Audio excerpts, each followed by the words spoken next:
안녕하세요. 저는 열심히 위암을 극복하고자 노력하고 있는 70대입니다. 얼마 전 고향에 내려와 여기서 지내고 있는 고향 친구들도 만나게 되었는데요. 친구 딸 도움을 받아 이렇게 사연도 보내게 되었네요.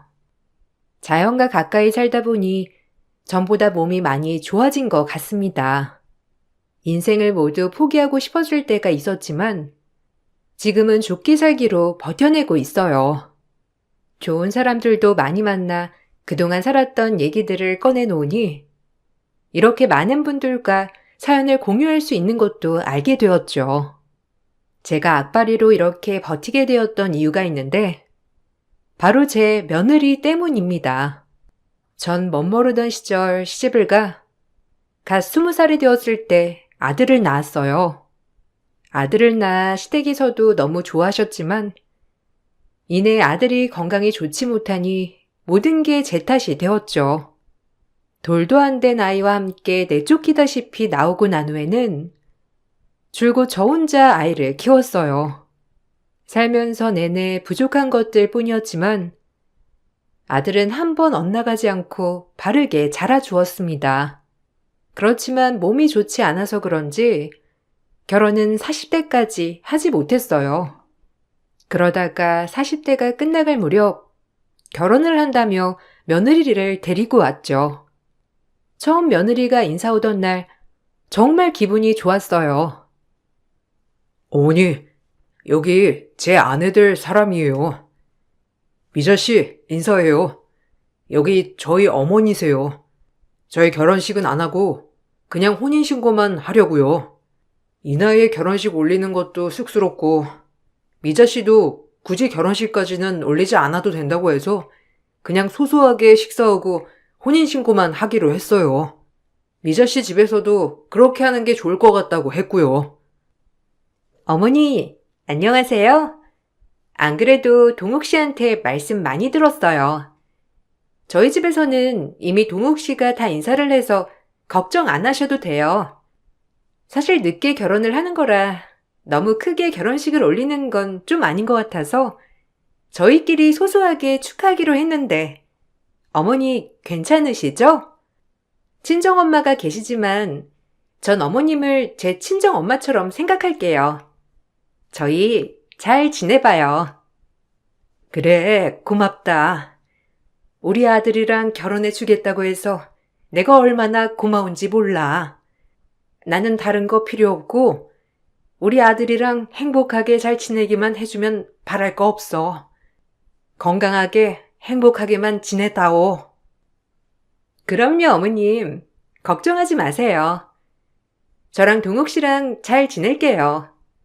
어머님 걱정하시지 않게 잘 지낼 테니 걱정 붙들어 매세요. 늦은 나이 결혼이라 결혼식은 안 하더라도 양가 가족들 다 모여 식사 자리만 한번 마련할게요. 어머님 저희 앞으로 정말 잘 지내봐요. 살갑게 대하는 며느리를 보면서 아들이 잘 결혼을 하는구나 생각을 했었죠. 아들 부부는 혼인신고만 하고서 같이 살겠다고 했지만 그래도 전 결혼 사진은 하나 있어야 하지 않겠나 싶었어요. 아들에게 사진 촬영이라도 하라며 말을 했더니 아들은 괜찮다고 거절을 했죠. 그러다가 며칠 후 며느리가 혼자서 집에 저를 만나러 찾아왔던 적이 있었어요. 어머님, 저번에 어머님이 알아보라고 했던 결혼 사진이요. 제가 알아보고 왔어요. 그래도 상의는 드려야 할 것 같아서요. 동욱 씨는 혼인신고만 하고 살자고 해서 저도 그러자고 했는데 생각해보니까 어머님 말이 맞는 것 같아요. 그래도 결혼하는 건데 사진은 하나 있어야죠. 그나저나 요즘 동욱 씨랑 저랑 서로 의견이 안 맞아서 큰일이에요. 동욱이랑 무슨 일 있니? 동욱이가 원래 나한테 별 얘기는 안 해서 결혼 준비하는 것 때문에 다툰 거야? 왜? 동욱이가 결혼 사진도 찍기 싫다고 하니? 그건 너무 걱정하지 마. 내가 동욱이한테 잘 얘기해 둘 테니까. 아니요. 그런 것보다는 결혼 사진은 찍는다고 하는데요. 솔직히 신혼집 때문에 저희 요즘 많이 다투고 있어요. 어머님, 저 너무 속상해요. 저희가 어린 나이에 결혼하는 게 아니잖아요. 저는 그래도 좀 집은 사면 좋을 것 같다고 생각하거든요. 근데 동욱 씨는 매번 소소하게 시작하자고만 하고 어머님이 남편 설득해 주시면 안 될까요? 사실 주변에서는 늦게 결혼하는 것도 있지만 남편 몸도 약하고 그러니까 다들 걱정이 이만저만이 아니거든요. 이 소리 저 소리 들으면서 소소하게 시작하면 더 소리 많이 들을 텐데 당당하게 결혼하고 싶어요. 집이라도 떡하니 하면 그런 소리가 쏙 들어가지 않겠어요? 며느리는 절 찾아와서는 신혼집을 새로 마련했으면 좋겠다는 말을 넌지시 전하더라고요. 며느리가 이런 얘기를 하는 게 틀린 건 아닌 것 같다 생각이 들어 저도 아들에게 얘기를 했었죠. 그런데 아들은 극구 말리더라고요. 미자 얘기도 맞는 말이야. 결혼식도 안 올리고 산다는데 주변에서는 얼마나 걱정이 많겠니? 사돈댁에서도 고민이 많으셨다고 했잖아. 이왕이면 신혼집 괜찮은 곳으로 준비를 하는 게 낫지 않겠니? 집 구할 만큼 여유는 없는 거니? 아니면 엄마가 좀 준비를 해줄까? 동욱이가 결혼을 한다는 얘기가 없어서 그렇지. 안 그래도 너 결혼한다고 하면 주려고 했던 것도 있고. 어머니, 신경 쓰지 마세요. 지금 집 구하는 건 너무 욕심인 것 같아요. 지금 지내고 있는 것도 사택이고, 어차피 직장 그만두게 되면 나오면서 집 구해야 하는데, 벌써부터 구할 필요는 없을 것 같아요. 미자 씨한테 여러 번 얘기를 했는데도, 결국 어머니 뵈러 와서도 그런 얘기를 꺼냈다니. 아무튼, 저희가 알아서 정리할 테니 너무 신경 쓰지 마세요. 동우가 너야 사택이고 지금껏 거기서 살았으니까 별 생각이 안 들겠지만 그래도 여자는 신혼인데 좀 깔끔하고 괜찮은 곳에서 시작하고 싶은 마음이 누구나 있기 마련이야. 미자 얘기 잘 들어줘. 결혼 준비하면서 결혼식도 안 올리고 그냥 산다는 게 얼마나 큰 결심인데. 알아요. 그래서 미자 씨한테도 나중에 퇴직하면 원하는 곳에 집 사서 가자고 말했어요. 제가 얼마나 더 일을 할지도 모르는 거고, 퇴직할 수도 있는 거고요. 다음 일을 어떤 일을 할지도 모르니까, 지금부터 집 사는 건 너무 욕심일 것 같아서 그런 거예요. 미자 씨랑은 다시 얘기를 해볼게요. 아들은 퇴직을 하고 난 후에 집을 마련할 거라며 지금 집을 사는 건 너무 섣부른 선택인 것 같다고 하더라고요. 그 후로도 신혼집 때문에 트러블이 좀 있는 것 같았지만 그래도 둘이서 잘 맞춰 살아가는 것 같았어요.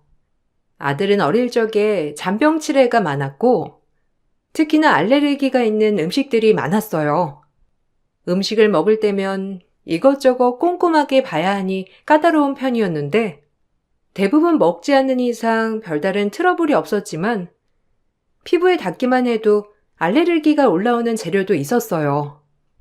어느 날은 집에 아들네가 왔는데 떡하니 주방에 아들이 심한 알레르기를 가지고 있는 복숭아를 가지고 왔더라고요. 놀라서 며느리에게 물어봤죠. 아, 어머님, 저 복숭아 엄청 좋아해요. 오다 보니까 과일 가게에서 복숭아 세일을 하고 있더라고요. 먹어보니 너무 맛있어서 몇 개 좀 사와봤어요. 어머님은 복숭아 별로 안 드셔보셨죠? 하나 드셔보세요. 엄청 맛있다니까요. 어머, 복숭아를 좋아하니? 아유, 근데 동욱이가 복숭아 털만 닿아도 알레르기가 있어가지고 말이야. 동욱이 옆에서는 복숭아 닿지 않아야 돼. 조금만 닿아도 바로 알레르기가 올라와가지고 얘가 어릴 적에는 그렇게 심하진 않았는데 나이가 들어서 그런지 요즘 더 심해진 것 같더구나. 워낙 얘가 예민해서 그런가 봐. 조금만 조심해주면 될 것 같아. 에이, 어머님. 저희 나이 또래에 저 정도 알레르기 있는 사람 거의 없어요. 남편 알레르기 많은 거 알고는 있지만 같이 살려면 이런 것도 어느 정도 감수는 해야 하지 않겠어요? 솔직히 어머님이 너무 아들을 감싸 키웠어요. 알레르기가 있어도 좀 먹어봐라 이래야지. 너무 아들을 감싸 키웠다니까요? 강하게 키워야죠. 제 주변에는 알레르기 있는 사람 한 명도 없어요. 남편이 너무 유난이라니까요. 어머님이 40년 넘게 극복 못한 거 제가 이번에 싹 낫게 해줄게요. 며느리는 아들 앞에서 대놓고 과일을 잘라 먹더라고요. 아들은 질색팔색하면서 피했는데 며느리는 웃으면서 이렇게 해야 저절로 낫는다며 오히려 더 가까이서 과일을 손질했죠. 이 때문인지 결국 아들 피부 가려움이 심해지더니 응급실까지 가게 되었어요. 겨우 가라앉았다는 아들의 말을 들으니 며느리한테 한 소리를 해야 되겠다는 생각이 들더라고요. 미자야, 네가 남편 생각하는 마음은 잘 알고 있지만 이번에는 좀 심했어. 아들이 피부 알레르기가 심하게 올라오면 이게 기도도 막고 위험하다더라고. 이번에는 빨리 응급실 가서 괜찮았는데 다음에는 좀 조심해줬으면 좋겠구나. 아들이 몸이 약해서 요즘은 이것저것 더 심하게 반응한다더라고. 예전에는 그래도 덜했는데 이젠 나이도 있잖니. 어머님, 저 너무 서운해요. 제가 일부러 그런 것도 아닌데 굳이 저한테 이렇게까지 말씀을 하셔야 되겠어요? 저도 남편이 그럴 정도로 심할 거라고는 생각은 못했어요. 남편한테도 미안하다고 하고 사과했는데 어머님한테 또 이런 소리까지 들어야 하다니. 아니, 내 말은 네가 잘못했다 이런 걸 얘기하려고 하는 게 아니라 조금 조심해야 되겠다고 말하려는 거였어. 아들이 워낙 민감하고 예민하다 보니까 내가 더 신경을 썼어야 하는 건데 같이 지낸 지 얼마 안 됐으니 모를 수도 있지. 어쨌든 앞으로는 좀 더 조심해야 될 것 같아. 네, 이 정도일 줄이야 생각도 못했네요. 몸이 약하다는 건 알았는데 고작 과일 옆에 있었다고 바로 가려울 정도라니. 이런 것까지 일일이 다 챙겨야 하면 제가 너무 신경 쓸 게 많은 것 같아요. 그렇죠, 어머니? 전 며느리가 그래도 그 다음에는 조심할 거라 생각을 했어요. 그런데 그 이후로도 며느리는 아들 알레르기를 고쳐보겠다는 생각이었는지 종종 알레르기가 있는 음식을 아들에게 몰래 먹여 난리가 나곤 했었죠. 아들도 나이가 있어 전보다 반응이 더 심하게 오기도 했고 그런 일들이 종종 있으니 며느리한테 서운한 마음도 들게 되더라고요. 그래도 몸 약한 아들을 장가 보냈으니 전 미안한 마음이 더 컸고 며느리에게는 뭐라고 제대로 말을 꺼내진 못했어요. 그러던 중 아들이 다니고 있던 회사가 구조조정을 하게 되면서 아들은 명예퇴직을 하게 되었어요. 급하게 집을 알아봐야 하는 상황이었는데 갑자기 아들이 저희 집으로 들어오면 안 되냐고 하더라고요. 혹시 엄마 걱정 때문에 합가하겠다고 하는 거면 절대로 그러지 말어. 네가 독립한 지 20년이나 되었는데 무슨 이제 와서 같이 사니? 지금껏 나 혼자서도 잘 살았으니까 이제 결혼했다고 합가하겠다느니 이런 생각이면 그럴 필요 없어. 니들 둘이 잘 의논해서 지역도 결정하고 집도 결정하렴. 혹시라도 부족하면 엄마가 도움을 줄 수는 있으니까. 아니, 그게 아니라요. 어머니, 사실 집을 구하지 못할 것 같아요. 와이프한테 그동안 모아뒀던 돈 계좌를 넘겨줬는데 그걸 홀라당 친정에 가져다 줬다고 하더라고요. 급한 일이 있었다면서 1년만 쓰고 다시 주겠다고 했다는데, 아휴, 지금 당장 집을 구해야 하는데, 직장도 없는 상황에서 대출받기도 그렇고, 언제 돈을 돌려받을 수 있을지도 모르겠고요. 지금껏 모은 돈을 다? 미자랑 얘기는 해본 거니? 다 빌려준 게 아닐 수도 있잖아. 조금이라도 남아있으면 그거랑 엄마가 가지고 있는 돈이랑 합쳐서 일단은 작게나마 집을 구해야지. 여기 들어오면 나도 그렇지만 니들도 불편하고 그러지 않겠니? 지금으로서는 그 방법이 제일 최선인 것 같아요. 어머니만 불편하지 않으시면 저희 일단은 들어가서 살게요. 나중에 돈 돌려받으면 그때 다시 집 구해야죠. 어쩌겠어요. 어머니한테 말하겠다곤 했는데 와이프가 뭐라고 할지는 모르겠네요. 일단 그렇게 알고 계세요. 그렇게 아들내외는 저희 집으로 들어와 살게 되었어요. 아들은 퇴직을 한 후에 바로 새 직장을 다시 구해서 일을 시작했어요. 알고 보니 며느리는 결혼을 하고 난 후에 다니던 직장도 이미 그만둔 상황이더라고요. 며느리도 같이 일을 해서 생활비를 보태면 좋겠다고 생각은 했지만 그렇다고 제가 강요할 수는 없었어요. 어느 날 다 같이 모여 밥을 먹는데 며느리가 뜬금없이 말을 꺼내더라고요. 여보, 이번 달 생활비도 빠듯하고 여보 어차피 일찍 끝나니까 끝나고서 투잡 뛰는 거 어때? 보니까 저녁에 아르바이트 하는 사람들도 많던데 배달이라도 하면 좋잖아. 별로 힘든 일도 아니고 일찍 끝나가지고 집에 그냥 있는 것보단 나을 것 같은데 한번 생각해봐. 나보고 투잡을 뛰라고? 왜 그렇게까지 해야 하는 거야? 생활비가 전보다 적어지긴 했지만 모자라진 않는 거 아니야?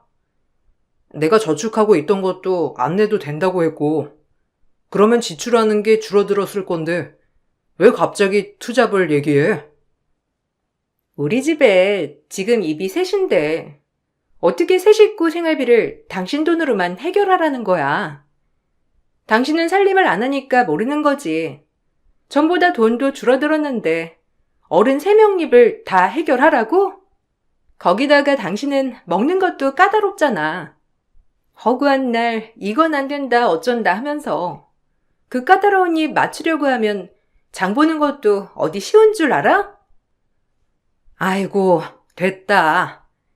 내 생활비는 내가 알아서 내놓을 테니 신경 쓰지 말고 니들 두 식구 생활비만 신경 쓰면 돼.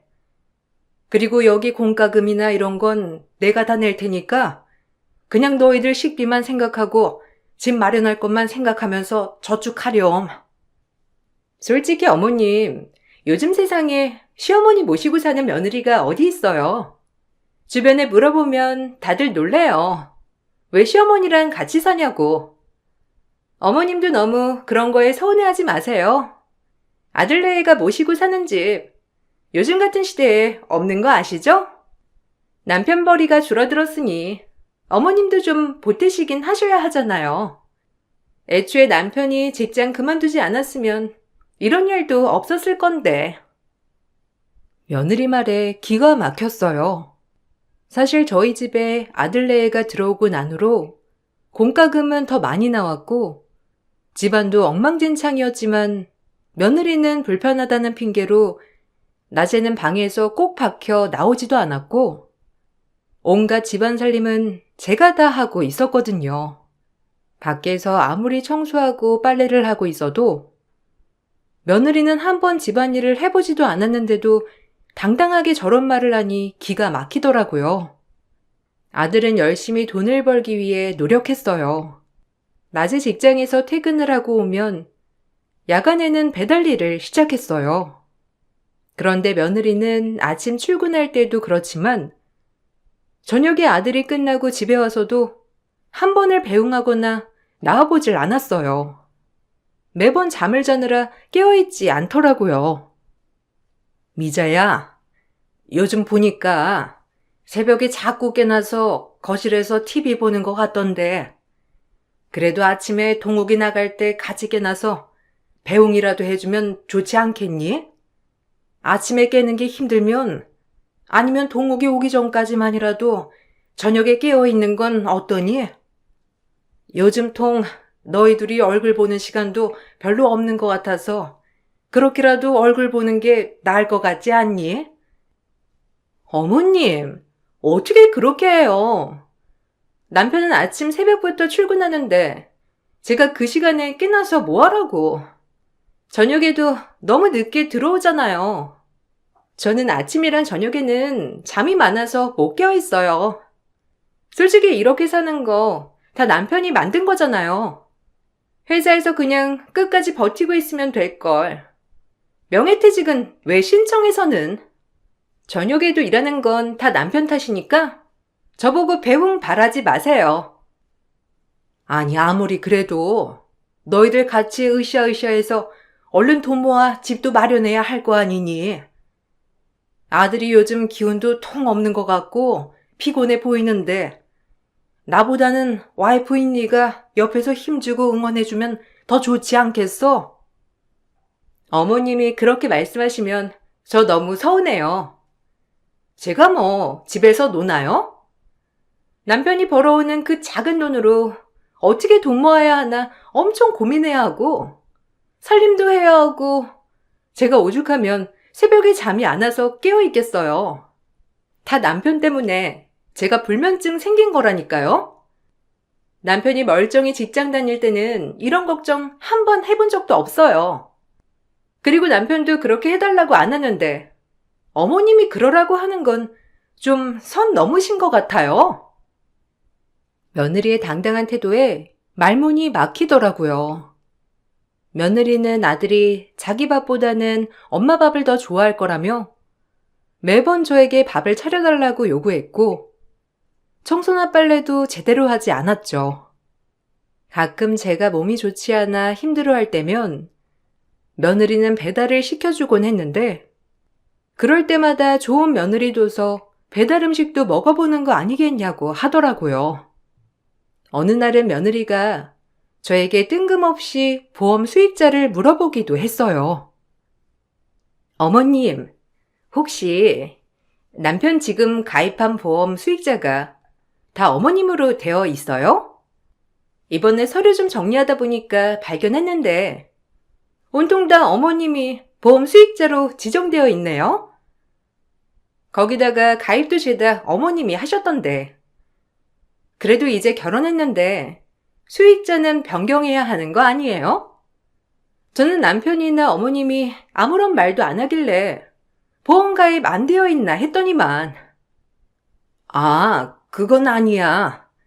내가 굳이 나한테 수익자 지정한 건 아니었고 그게 아들 젊었을 때 가입을 했던 거라서 그때야 남편도 없었고 아들도 결혼을 안 했으니 그냥 당연하게 나로 지정했던 거지 뭐.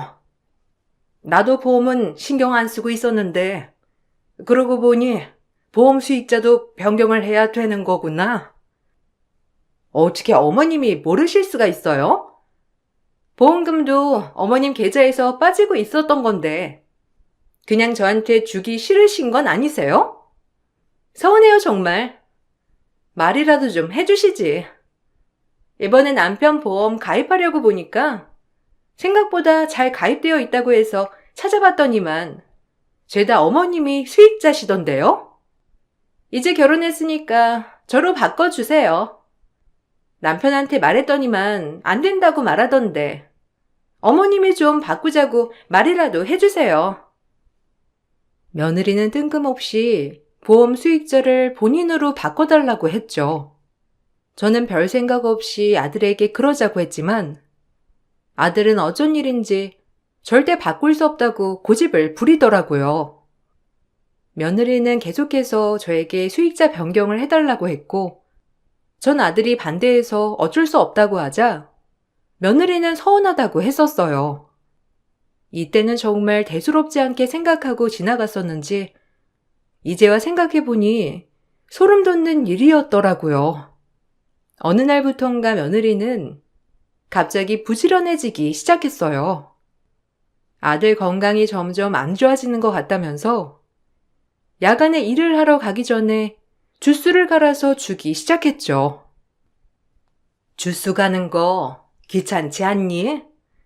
내가 옆에서 재료 다듬는 거라도 도와줄까? 요즘 네가 아들을 잘 챙겨서 그런가?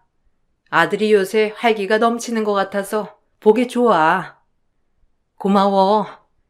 내가 아들 잘 챙겨야 하는 건데 이렇게 매번 주스도 갈아주고 얼마나 고마운지 몰라. 재료는 어떤 거 넣어주고 있니? 보니까 이것저것 많이 들어가는 것 같은데. 아, 이것저것 많이 넣고 있어요. 남편이 배달하다 보면 출출할 때 있다고 해서요.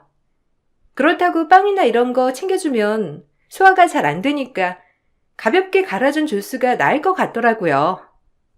채소도 넣고 과일도 좀 넣어서 갈아주고 있어요. 어머님, 신경 쓰지 마세요.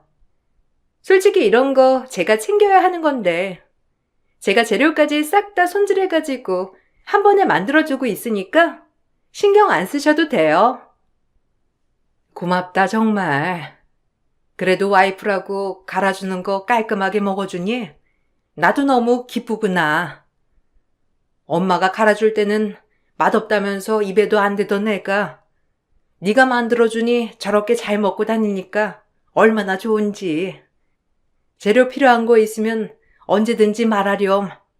내가 장 볼 때 같이 사오마. 아유, 어머님. 그런 거 신경 안 쓰셔도 된다니까요. 이런 거 부르는 곳이 따로 있어가지고 거기서 한 번에 주문하면 돼요. 앞으로 제가 남편 건강 책임지려고요. 날이 갈수록 몸이 약해지는 것 같아서 큰일이에요. 주스라도 꼬박꼬박 잘 먹으면 좋을 텐데. 확 달라진 며느리 모습에 전 너무나 기뻤어요. 그런데 어느 날부턴가 속이 너무 안 좋더라고요. 음식을 먹을 때마다 소화가 잘 안 되는 것 같았고 평소에도 잘 체하는 편이라 그런가 보다 하고 넘어가려고 했는데 그때는 아들이 너무 신경 써서 검진을 받게 되었어요.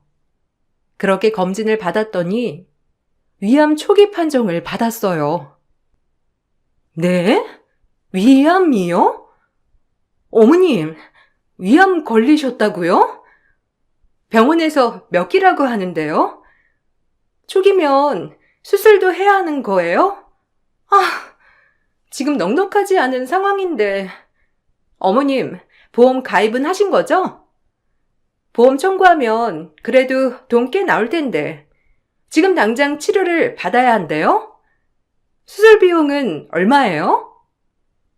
난 초기라서 그게 걱정할 필요는 없다고 하더구나.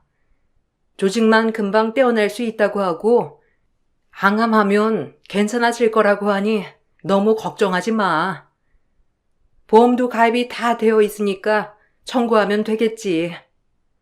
니들 걱정할까봐 미리 말해주는 거야. 병원에서도 걱정할 단계는 아니라고 했어. 그래요? 일단 그럼 보험금 청구부터 하세요. 그럼 진단비도 나오겠네. 아우, 또 큰돈 들어가게 생겼네.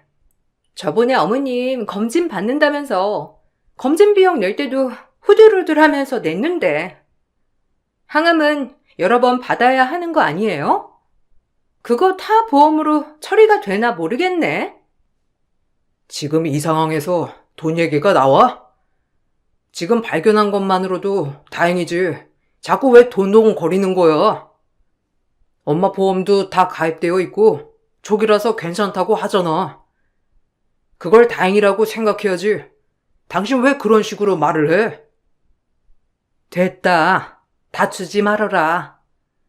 내 걱정은 안 해도 되고 병원에서도 지금 심각한 상황은 아니라고 하니 일정만 바로 잡히면 치료 시작한다고 하니까 걱정하지 마. 꾸준히 치료받으면 나아진다고 하니까 신경 쓸 필요 없어.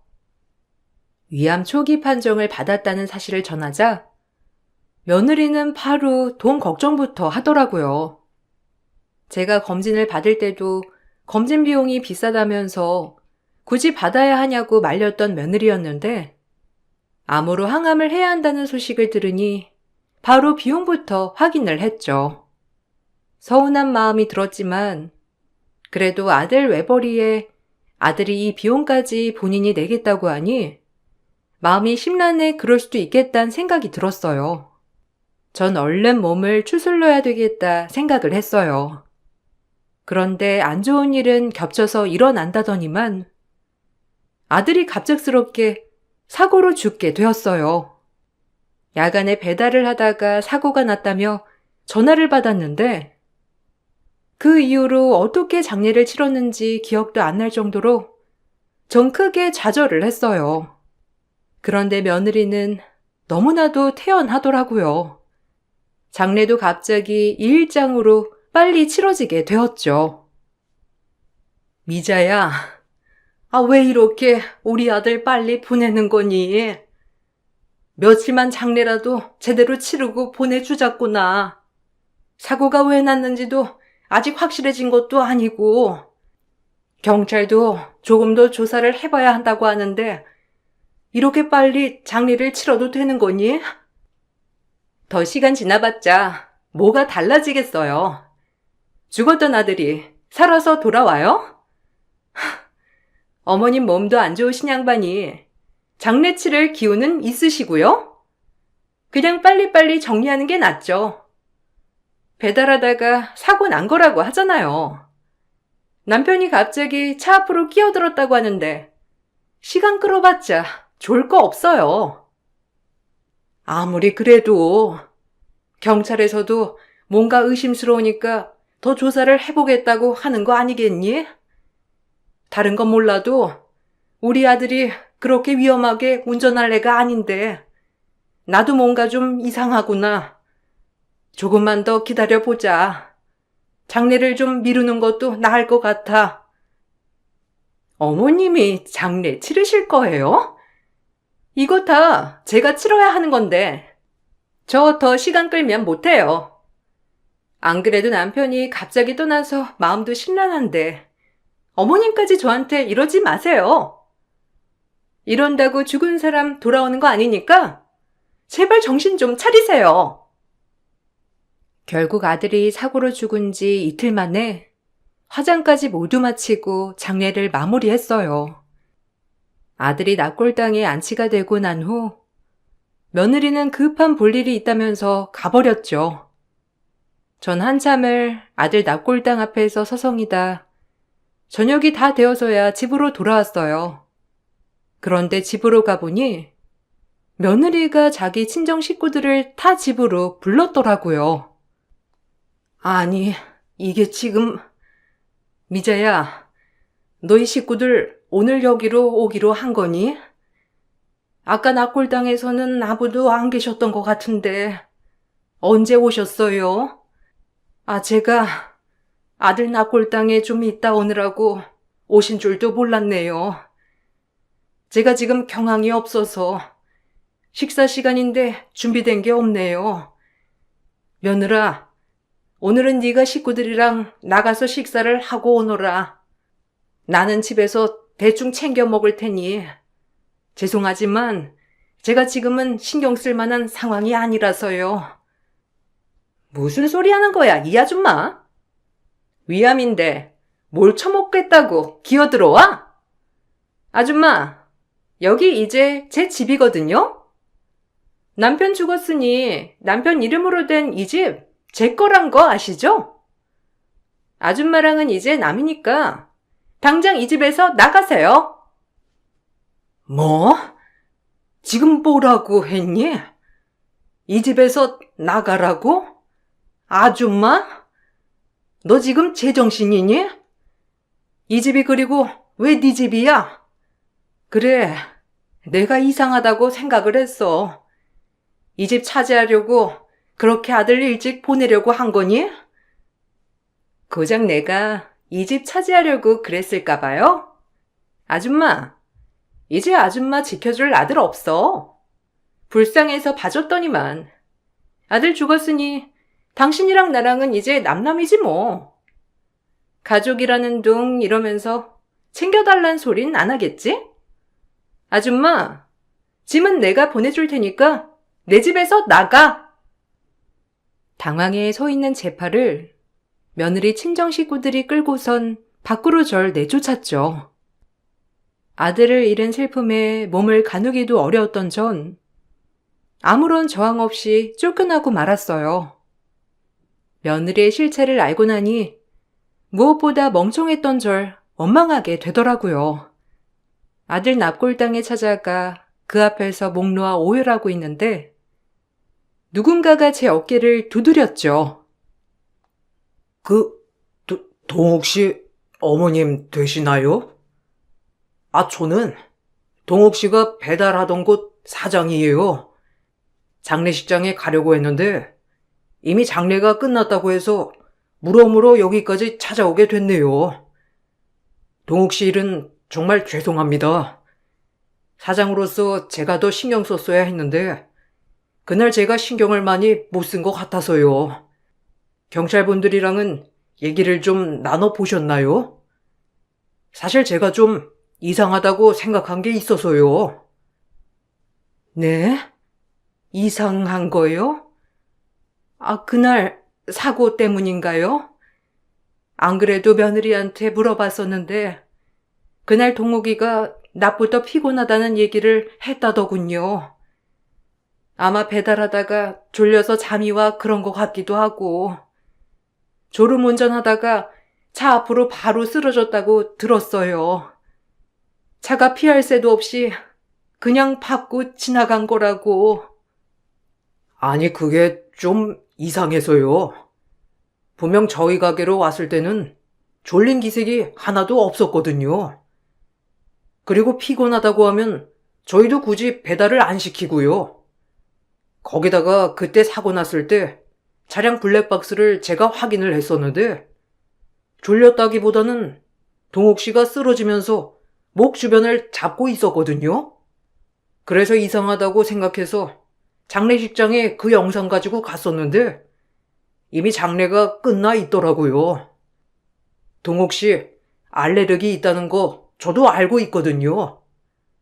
혹시나 싶어서 배달 가기 전에 먹었던 주스통을 제가 수거해 오긴 했어요. 아들이 배달 알바를 하던 곳 사장은 배달을 가기 전에 며느리가 준 주스를 마시고 바로 출발했다며 뭔가 수상하다고 말을 하더라고요. 전 그 통을 가지고 경찰서로 향했어요. 얼마 뒤 며느리는 경찰 조사를 받게 되었습니다. 며느리가 줬던 그 주스병에서 아들이 심하게 알레르기를 가지고 있었던 재료가 나온 거였어요. 며느리는 절대 아니라고 잡아댔지만 아들이 사고 나기 얼마 전 보험 가입을 새로 들었던 내역, 보험 수익자를 본인으로 바꾸려고 여러 번 통화를 했던 내역이 있었죠. 알고 봤더니 며느리는 이미 보험 사기로 그 전에 처벌을 받은 이력이 있더라고요. 아들이 애초에 건강이 좋지 않다는 걸 알고서 며느리는 결혼까지 했던 거였고 여러 번의 시도 끝에 아들을 죽음으로 몰아넣었던 거였어요. 며느리는 핸드폰으로 알레르기 사망 사례를 수차례 찾아봤었으며 장례도 빨리 치렀던 이유 역시 시신을 화장하면 부검도 하지 못하니 그냥 지나칠 수 있을 거라 생각을 했던 거였어요.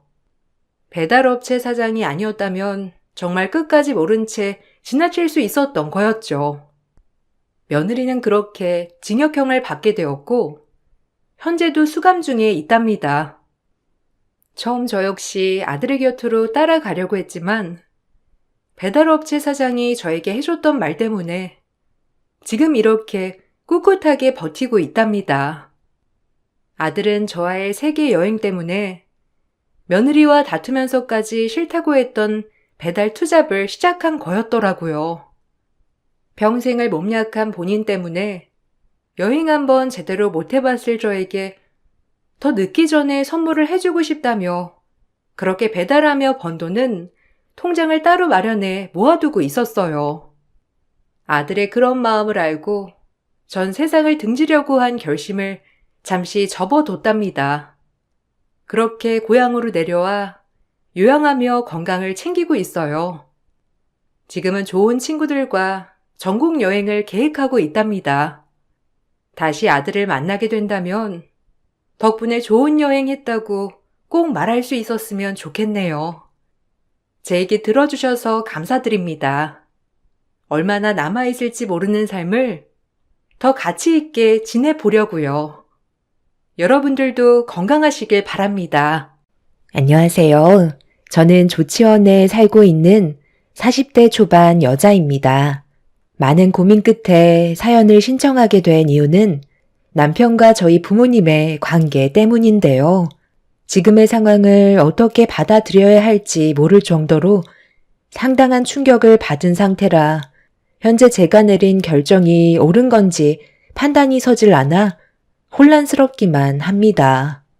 남편과 결혼 생활 10년 차에 저는 9살 딸과 8살 아들을 양육하고 있습니다. 저희 가정은 큰 문제 없이 잘 지내오고 있었어요. 뭐든지 항상 최선을 다하는 남편이 존경스럽고 자랑스러웠습니다. 그 일이 터지기 전까지는 말이죠. 어느 날 남편의 월급날이 되었을 때 통장에 들어온 금액을 확인하면서 깜짝 놀라는 일이 있었어요. 보통 회사에서 야근을 한다 해도 많이 벌어봤자 월급 400 정도였는데 그때 들어온 돈은 500이 찍혀 있었습니다. 제가 잘못 본 줄 알고 남편한테 전화를 걸어서 어떻게 된 거냐고 물어보니까 회사에 다닌 지도 오래됐고 야근도 자주 해서 그런지 대표님께서 좋게 봐주셔서 월급을 500이나 맞춰주셨다는 말에 고생한 만큼 보상을 주시는 것 같아 너무 감사했었죠. 그렇게 계속해서 매달 500만 원씩 꽂히는 월급에 저희 가족의 삶에도 조금은 여유가 생기게 되었고 자주 갖지 않았던 외식도 몇 번씩 하면서 행복한 가정을 만들어 가고 있었습니다. 고생하는 남편한테 용돈도 올려주고 나머지 좀 더 많은 돈을 저축할 수 있었죠. 힘들게 한 달 내내 야근해야 겨우 400 턱걸이였는데 똑같이 고생하고 매달 500의 월급이 들어오는 건 삶에 많은 영향을 주었습니다. 그렇게 고정적으로 들어오는 돈으로 아파트 대출금도 좀 더 여유 있게 상환하면서 저희 가족의 행복 지수는 날이 가면 갈수록 높아져만 가고 있었어요. 작년에 남편 회사에서 부부 동반 여행을 떠난 적이 있었는데 그때 대표님께서 남편이 정말 열심히 일을 하고 있고 회사에 없어서는 안 될 정도로 중요한 위치에 있다며 상당히 높게 평가를 해 주셨었죠. 남편의 능력을 인정하고 좋게 봐준 만큼 저 또한 뭐라도 해드려야 할 것 같아 야근하는 날 남편의 회사에 찾아가서 야식이라도 전달해 주고 싶었어요. 그래서 시간적 여유가 있을 때 출출할 시간에 맞춰서 회사를 방문하게 되었죠. 양손 가득히 들고 있는 야식을 가지고 들뜬 마음으로 사무실에 계신 직원분께 전철민 과장 아내라며 야식을 가져왔다고 웃으면서 얘기하는 순간 직원분께서 충격적인 말을 저에게 꺼내었어요. 남편은 이미 1년 전에 퇴사를 했다는 청천벽력의 소식을 접하게 되었고 저는 들고 있던 야식을 바닥으로 떨어뜨리고 말았습니다. 전혀 상상조차 하지 못했던 말을 들었던 터라 재차 물어봤지만 확실하게 퇴사했다는 말을 듣게 되었고 집으로 돌아오는 동안에도 남편의 행동들에 대해 이해를 할 수가 없었어요. 갑자기 치솟은 월급도 의문점이었지만 왜 저에게 거짓말을 하면서까지 모든 걸 숨기고 있었는지 알 수가 없었죠. 힘들게 아이들까지 데리고 갔었는데 제가 얻은 거라곤 남편의 퇴사 소식이었고 이 상황을 어떻게 처리해 나가야 할지 머릿속이 복잡해지고 있었습니다. 남편한테 무슨 일 때문에 퇴사하고 저에게 거짓말까지 했었는지 그 이유를 바로 물어볼 수도 있었겠지만 그렇게 하는 것보단 좀 더 지켜보는 쪽으로 결정을 하게 되었어요. 말을 하지 않았던 건 분명 이유가 있을 거라 생각했었죠. 그렇게 한참의 시간이 지난 뒤 집으로 들어온 남편은 그날따라 많이 지쳐 보이더라고요. 무슨 일을 하는지 물어보고 싶은 마음이 굴뚝 같았지만 제가 두 눈으로 남편이 무엇을 하고 있는지 확인해 보고 싶었어요. 그날은 저도 남편한테 평상시 때처럼 대하는 게 쉽지 않았지만 최대한 침착하게 행동하면서 남편의 모든 행동을 살피기 시작했죠. 그날따라 일찍 잠이 들어버린 남편의 모습을 지켜보면서 많은 생각에 잠겨 있었고 잠 한숨 못 자고 통장에 찍혀있던 월급을 묵묵히 바라보고만 있었습니다. 남편도 저에게 말하는 걸 꺼려 했었기 때문에 통장에 전에 다니던 회사명으로 계좌 이체를 했었을 테고 저는 그걸 전혀 의심조차 하지 않고 받았었기 때문에 남편이 무엇을 하고 다니고 있는지 알 수가 없었죠. 1년 동안 저를 속였다는 거에 너무 화가 났었어요. 그리고 최근에 왜 월급이 올랐는지 그것도 의심해 볼 필요가 있었죠. 다음날 아침 일찍 출근하려는 남편한테 아침상을 차려주면서 제가 궁금한 거에 대해 은근슬쩍 물어보면서 표정에 변화가 있는지 확인해 봐야 할 것 같았어요. 당신 오늘도 야근해? 요즘에 돈이 많이 들어오는 건 나쁘지 않은데 당신 몸이 점점 안 좋아질까봐 나는 그게 제일 걱정이네. 야근은 무조건 해야 되는 거야? 회사의 발전을 위해 일을 하는 건데 당연히 해야지. 그래도 월급은 많이 들어와서 좋잖아. 오늘도 어김없이 늦으니까 먼저 저녁 먹고 있어. 그럼 내가 애들이랑 야식이라도 싸서 가지고 갈까? 요즘에 월급도 오르고 대표님이 당신을 좋게 봐주고 있다며. 앞으로도 신경 좀 써달라고 한번 들리는 것도 나쁘지 않을 것 같은데? 그래야 당신을 더 좋게 봐줄 거 아니야. 내조를 잘해야 더 많은 것들이 들어오는 거라고. 오늘 저녁에 당신 얼굴 보러 회사로 찾아갈게. 뭐? 아, 그렇게 하는 게 오히려 역효과가 될 수 있는 거야. 한창 바쁜 시간인데 당신이 애들까지 데려오면 제대로 된 일을 할 수 없게 되는 거잖아. 내가 시키지 않는 건 안 하는 게 좋아. 요즘 회사 실적이 좋지 않아서 분위기도 별로 안 좋은데 당신이 애들 데려오면 대표가 기분 좋아하겠어? 일하는 것도 흐름이 있는 거라고. 남편은 제가 회사에 찾아간다는 말을 꺼내는 순간 상당히 예민하게 받아들이면서 거부를 하고 있었어요. 이미 저는 남편이 회사를 퇴사했다는 걸 알고 있는데 솔직하게 말을 하지 않는 모습에 너무 큰 실망을 가지게 되었죠. 저와 계속 대화를 섞는 게 좋지 않을 것 같다고 생각했는지 남편은 아침도 먹지 않고 절대 회사로 찾아오지 말라며 재차 강하게 얘기한 뒤 서둘러 집을 빠져나갔어요.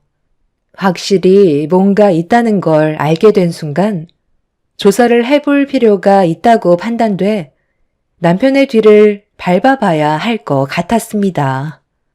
하지만 저는 아이들이 있기 때문에 자유롭게 움직일 수 있는 몸이 아니라서 여러 가지로 걸림돌이 있었죠. 결국 제가 할 수 있는 건 며칠 동안 남편의 행적을 조사하기 위해 증거물을 찾아보는 게 빠를 것 같아 자고 있을 때 지갑이나 핸드폰을 살펴봤지만 크게 발견된 건 없었어요. 시간이 지나는 동안 제가 할 수 있는 최대한 많은 것들을 조사해 봤지만 얻을 수 있는 건 아무것도 없었죠. 그러다 문득 생각난 게 매일 타고 가는 차 안에 제가 모르는 무언가가 있을 것 같다는 느낌이 확 들어서 남편이 자고 있는 틈을 타 지하에 주차되어 있는 차 문을 열고 확인을 해보게 되었어요. 시동을 켜고 매일 출발하던 목적지를 확인하는 순간 제 두 눈을 의심할 만큼 어디서 많이 본 주소가 적혀 있었어요.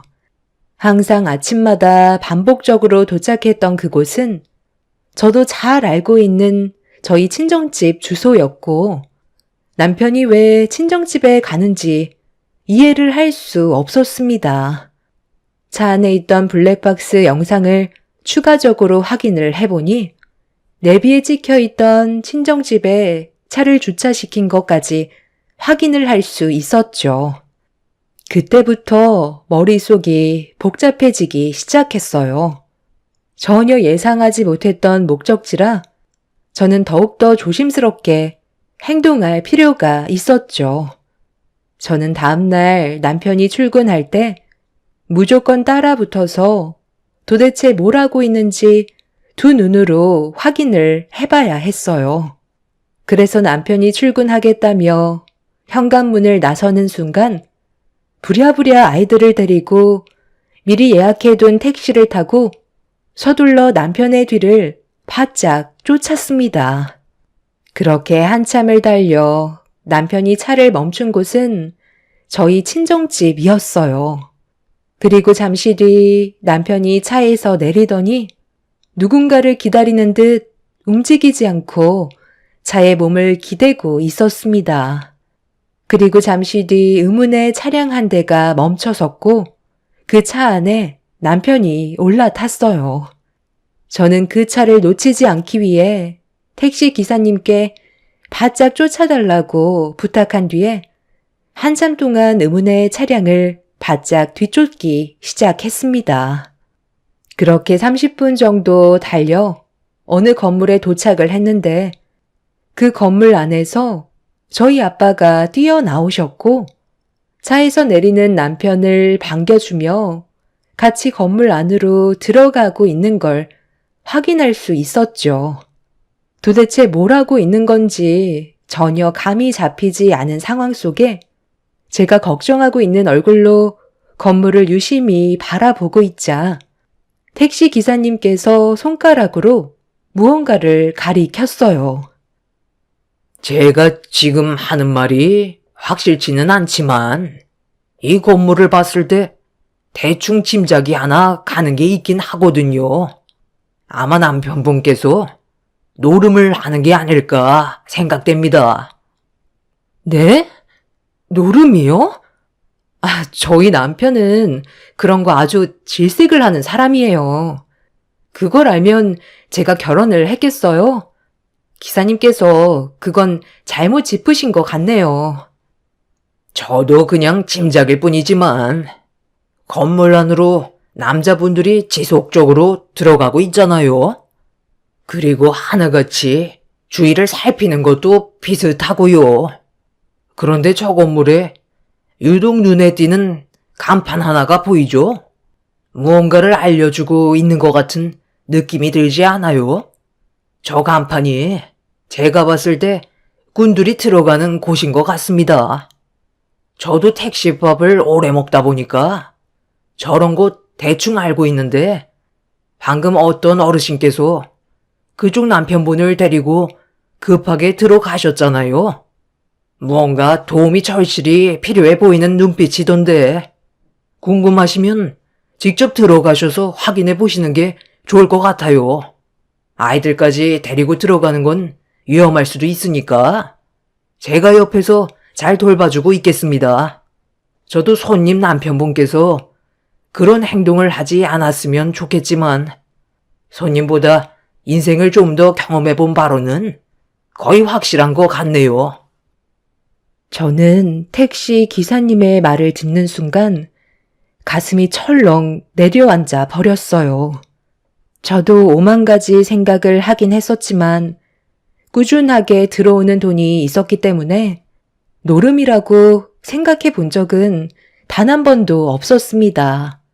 보통 그런 곳에 빠지면 대부분 돈을 탕진하고 집으로 들어오지 고정적으로 돈을 가져다 주지는 않잖아요. 그래서 제 두 눈으로 확인해 보기 위해 택시 기사님께 아이들을 잠시 맡긴 뒤 건물 안으로 들어가게 되었죠. 그렇게 엘리베이터에 올라탄 뒤에 기사님이 알려주신 건물로 가기 위해 5층을 누른 뒤 떨리는 손으로 문을 열었어요. 그리고 그 안에서 꽤 많은 노인분들께서 웅성거리며 한자리에 모여 있으셨죠.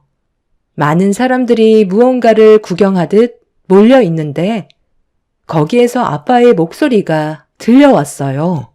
천천히 걸음을 옮겨 아빠가 있는 곳으로 다가가고 있었죠. 이제 끝난 것 같은데? 그만하지 그래? 절대 못 이긴다니까? 이 바닥에 적수가 없다고. 오늘은 생각보다 너무 늦게 끝난 것 같은데? 그만 들어가도 되겠어?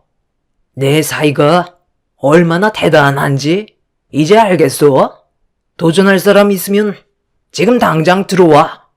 왜 이리들 조용해? 없는 거야? 전서방, 이제 없는 것 같은데 오늘은 그만할까? 오늘 저와 약속했던 사람이 있긴 했었는데 연락이 안 되는 거예요. 그 사람이 돈줄이거든요. 최대한 많이 뜯어 먹어야 되는데 벌써 돈이 탕진됐나 봐요.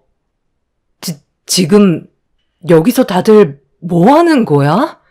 당신 나한테 거짓말하고 지금까지 이러고 있었던 거야?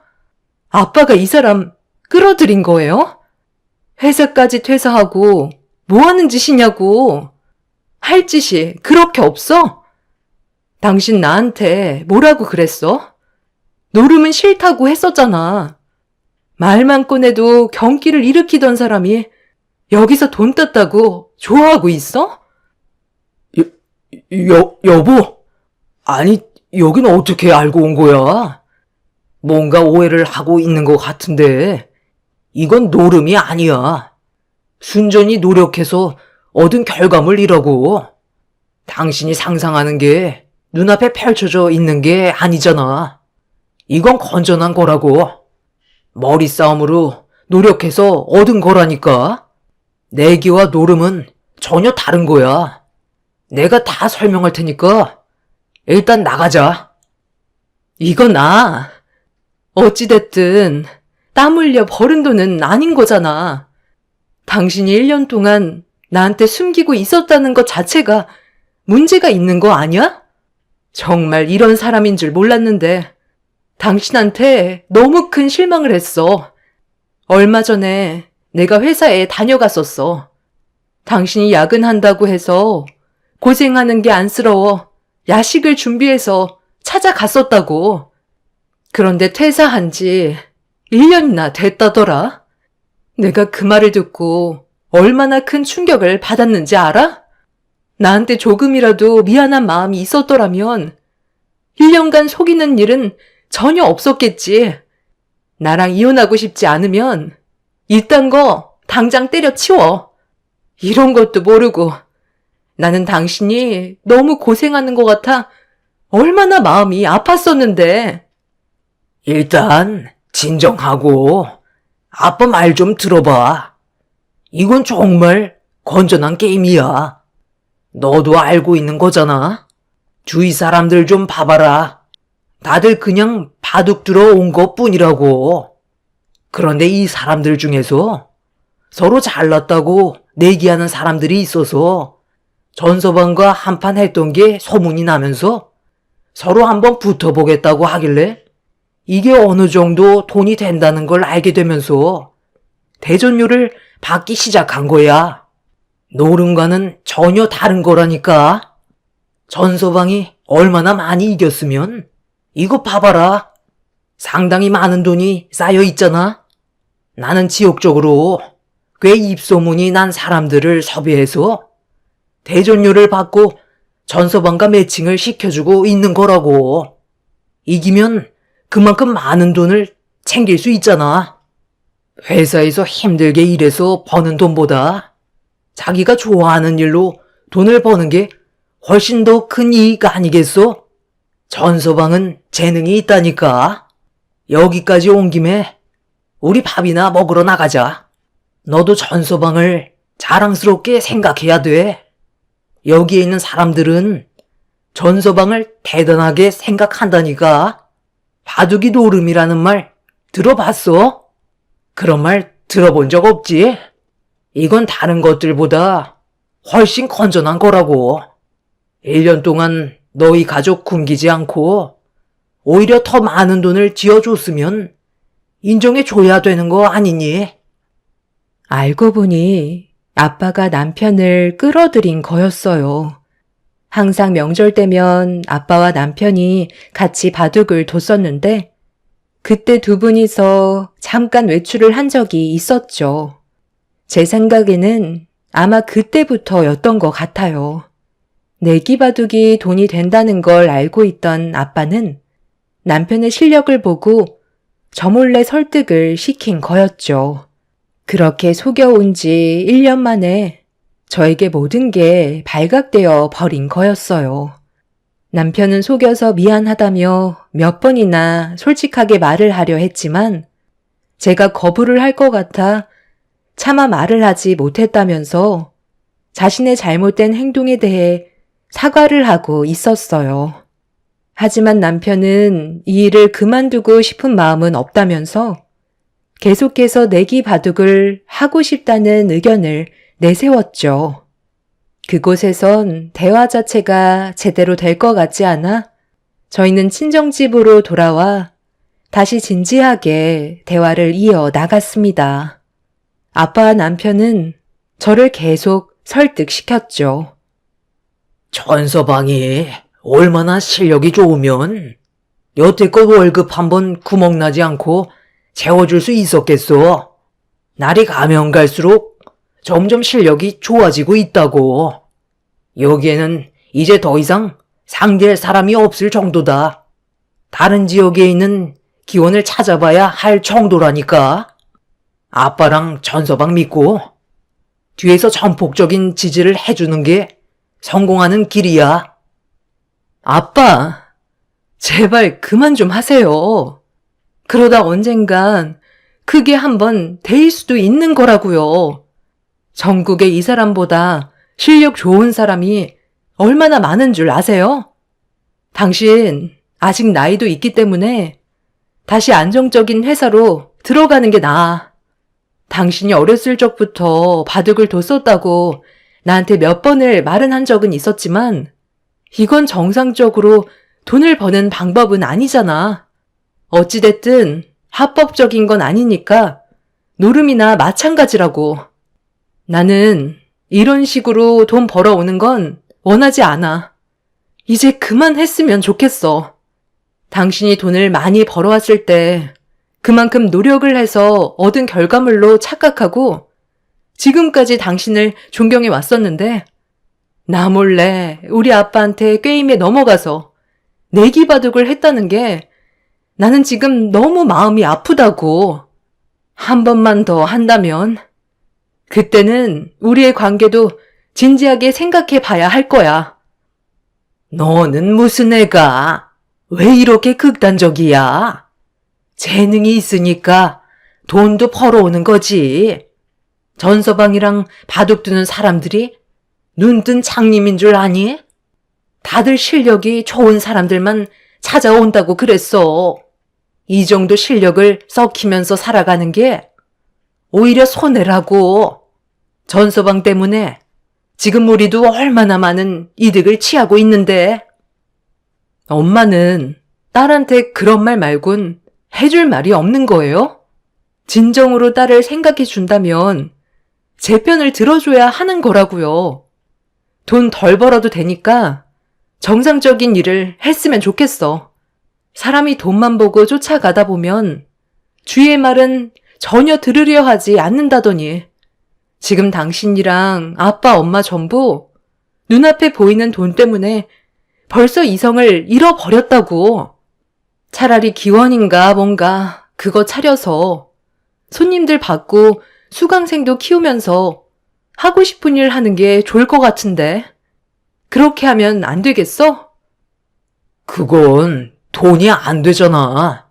내 실력을 많은 사람들한테 인정을 받고 있는데 내가 왜 그런 푼돈이나 벌어야 하냐고. 다음 달에 상당히 큰 건이 하나 들어왔어. 그것만 이겨도 우리 가족 몇 년은 배불리 먹고도 남을 정도의 돈을 한꺼번에 벌 수 있다고. 집안의 가장을 믿어줘야지. 내가 지금 누구 때문에 이렇게까지 하는데 당신이랑 우리 애들 풍족하게 키우고 싶어서 정말 많이 노력하고 있는 거라고.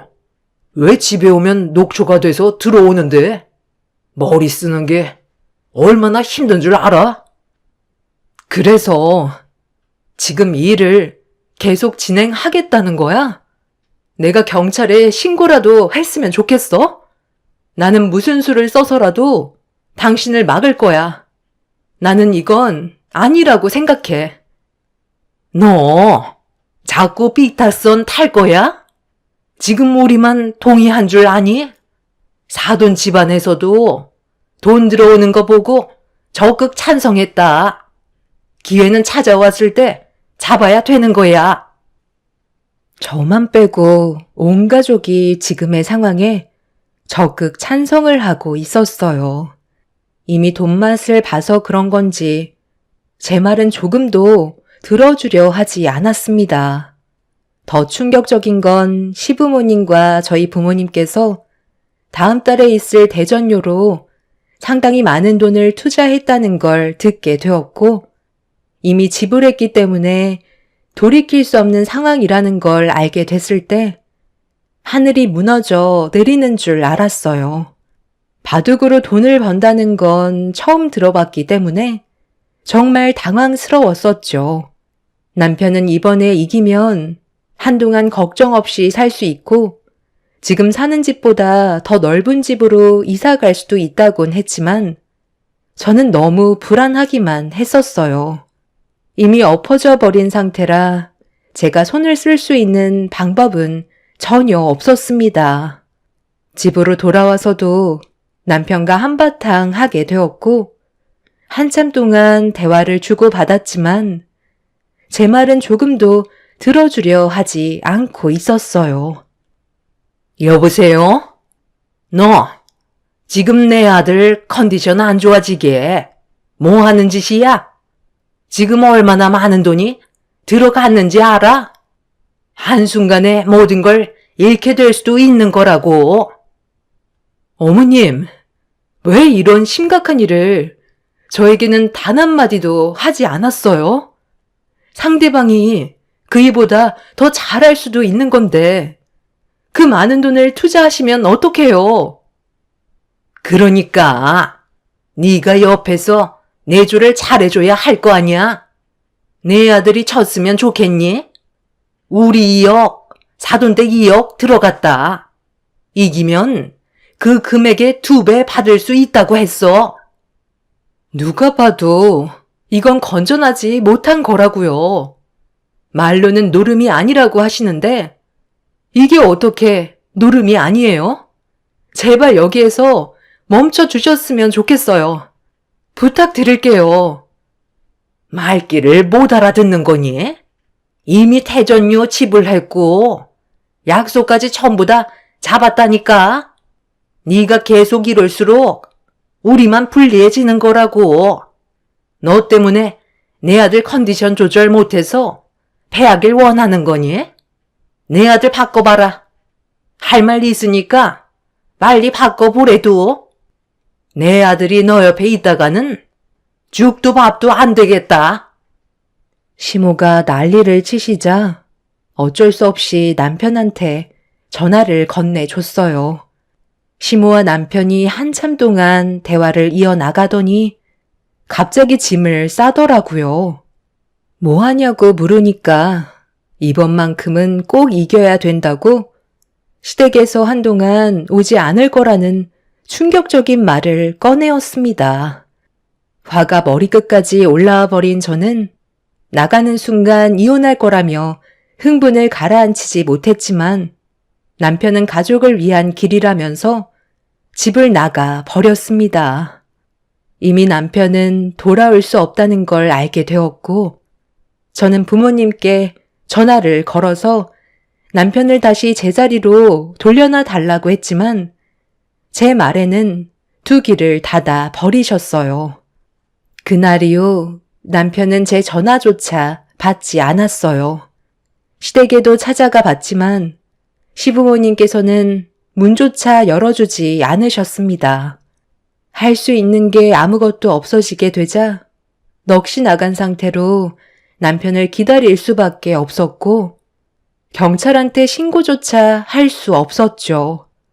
경찰한테 신고를 하는 순간 시모와 저희 부모님께서 미리 대전료를 지불한 돈은 돌려받지 못한다고 아빠가 쓸데없는 행동은 삼가하라며 한순간에 더 큰 피해를 얻게 될지도 모른다고 하셔서 저는 아이들을 돌보며 집에서 시간을 보낼 수밖에 없었어요. 그렇게 남편과 한 달 동안 떨어져 있으면서 저도 그만큼 생각할 시간이 많았는지 이렇게 사는 건 아닌 듯 싶더라고요. 이미 온 가족이 내기바둑에 푹 빠져 있었기 때문에 온전한 가정을 이루기에는 힘든 상황이었고 남편이 돌아오면 이혼하는 게 좋을 것 같았습니다. 아이들한테도 좋은 모습을 보여주는 것도 아니었지만 교육적인 문제에서도 안 좋은 영향을 끼치기 때문에 이혼 서류를 작성하게 되었어요. 그렇게 저는 남편과의 관계를 정리하기 위해 준비를 하고 있었습니다. 그런데 늦은 저녁 현관문 앞에서 상당히 시끄러운 목소리가 들려오고 있었어요. 아이들을 재우고 있었기 때문에 신경이 날카로워졌었는데 현관문 비밀번호를 누르는 소리가 들리더니 순식간에 집안은 아수라장이 되어버리고 말았죠. 저희 부모님과 시부모님 그리고 남편이 상당히 안 좋은 감정 상태로 서로에게 막말을 퍼붓고 있었어요. 아니, 내 아들만 믿으면 된다면서요. 2억을 투자했는데 한 판도 못 이기고 완패했잖아요. 이제 어쩔 거예요? 앞으로 어떻게 하면 되는 거냐고요? 아이, 사부인. 다 해결 방법이 있을 겁니다. 그쪽 사람들이 전서방보다 잘할 거라고 저희도 전혀 예상하지 못했었다고요. 자금은 다시 모으면 되는 거니 걱정하지 마세요. 이기는 모습 보여드리고 싶었는데 정말 죄송합니다. 다음에는 더 잘할 수 있어요. 일단 저희가 손해본 금액을 최대한 빨리 메꿀 수 있는 방법이 다른 기원들 돌아다니면서 전과 같은 방법으로 자금을 마련하는 게 좋을 것 같아요. 저도 이번 계기로 훨씬 더 많은 공부를 해야 될 것 같네요. 그래, 천서방. 실수는 누구나 할 수 있는 거야. 나는 천서방을 믿고 있네. 그래도 우리가 1년 동안 버는 돈도 꽤 됐었잖아. 금판만 뛰어들지 않으면 충분히 먹고 살 수 있을 것 같아. 아이, 무슨 소리야. 남자가 금판에서 놀아야지. 푼돈 벌어서 언제 부자 되겠어? 내가 봤을 때 이번에는 천서방 컨디션이 좋지 않았던 것뿐이야. 일단 돈부터 마련하자고. 내가 뭐라고 그랬어요. 결국 모든 걸 잃게 된다고 했잖아요. 한 번 당했으면 됐지. 뭘 또 하겠다는 거예요? 이제 제발 그만들 좀 하세요. 정신들 차리라고요. 여보, 우리가 가지고 있는 재산이 얼마나 되지? 그게 한탕만 하고 손 터는 걸로 하자. 나 이대로는 살아갈 수 없을 것 같아. 너무 억울하다고. 일단 이 집부터 빼자. 저는 남편이 집을 빼자는 말을 하는 순간 남편의 뺨에 손을 올려붙였고 더 이상 함께 살아갈 수 없을 것 같다며 얼굴에 이혼 서류를 던져 버렸습니다. 바닥에 떨어진 이혼 서류를 들어서 확인해 보던 남편은 미안하다는 말보단 이혼하자는 말을 꺼내었어요. 이혼을 하면서 나뉘게 될 재산을 가지고 또다시 내기 바둑을 시작하려는 것 같아 보였어요. 이미 헤어나올 수 없는 상황까지 와버린 남편을 더 이상 제가 어떻게 할 수 없을 것 같아 끝내 저희는 이혼을 선택하게 되었습니다. 그렇게 저희는 서로 남남이 되었고 제가 가진 재산으로 아이들과 함께 살아가게 되었죠. 저희 부모님과 시부모님은 남편과 함께 내기 바둑을 하기 위해 또다시 움직이기 시작했고 저는 그 모습을 더 이상 두고 볼 수가 없어서 경찰에 신고를 하게 되었어요. 제 손으로 가족 모두를 경찰에 넘기는 꼴이 되어 버렸지만 저는 더 이상의 불행을 막기 위해 현명한 선택을 했다고 판단했어요. 하지만 법적으로 크게 처벌을 할 수는 없었는지 집행유예로 빠져나와 또다시 내기 바둑을 하기 위해 조용히 움직이고 있다는 걸 알게 되었습니다. 그때 알게 된 건 제가 가족 모두를 구제해 줄 수 있는 방법이 없다는 거였어요. 그래서 차라리 인연을 끊어내고 사는 게 제일 좋은 방법 같았고 지금 현재 저는 전화번호까지 바꾼 상태로 가족들과의 연락을 완전 차단해버린 상황입니다. 마지막으로 들려온 소식은 저희 부모님 집과 시댁집까지 전부 다 거덜나 길거리에 나앉을 정도의 위기가 찾아왔다는 소식이었어요. 그 모습을 보니 참 안타깝습니다. 뭐든지 쉽게 돈을 벌려고 하다 보면 항상 그 끝은 안 좋은 결말이 찾아오는 것 같네요. 앞으로 평생 만나지 말아야 할 것 같아요. 제 아이들을 위해서 앞으로 열심히 살아가려고요. 그게 지금 제가 할 수 있는 최선의 방법인 것 같습니다. 제 사연 들어주신 분들 감사합니다. 안녕하세요. 저는 결혼 5년 차에 마산에 살고 있는 40대 초반 여자입니다.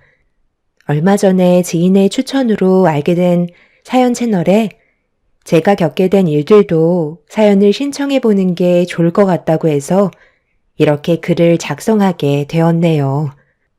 제 위로 세 형님들이 계시는데 저와의 관계에 문제가 좀 있어서 지속적인 트러블이 결국 화를 불러일으키게 되었고 현재 꽤 좋지 않은 상황까지 오고 말았습니다.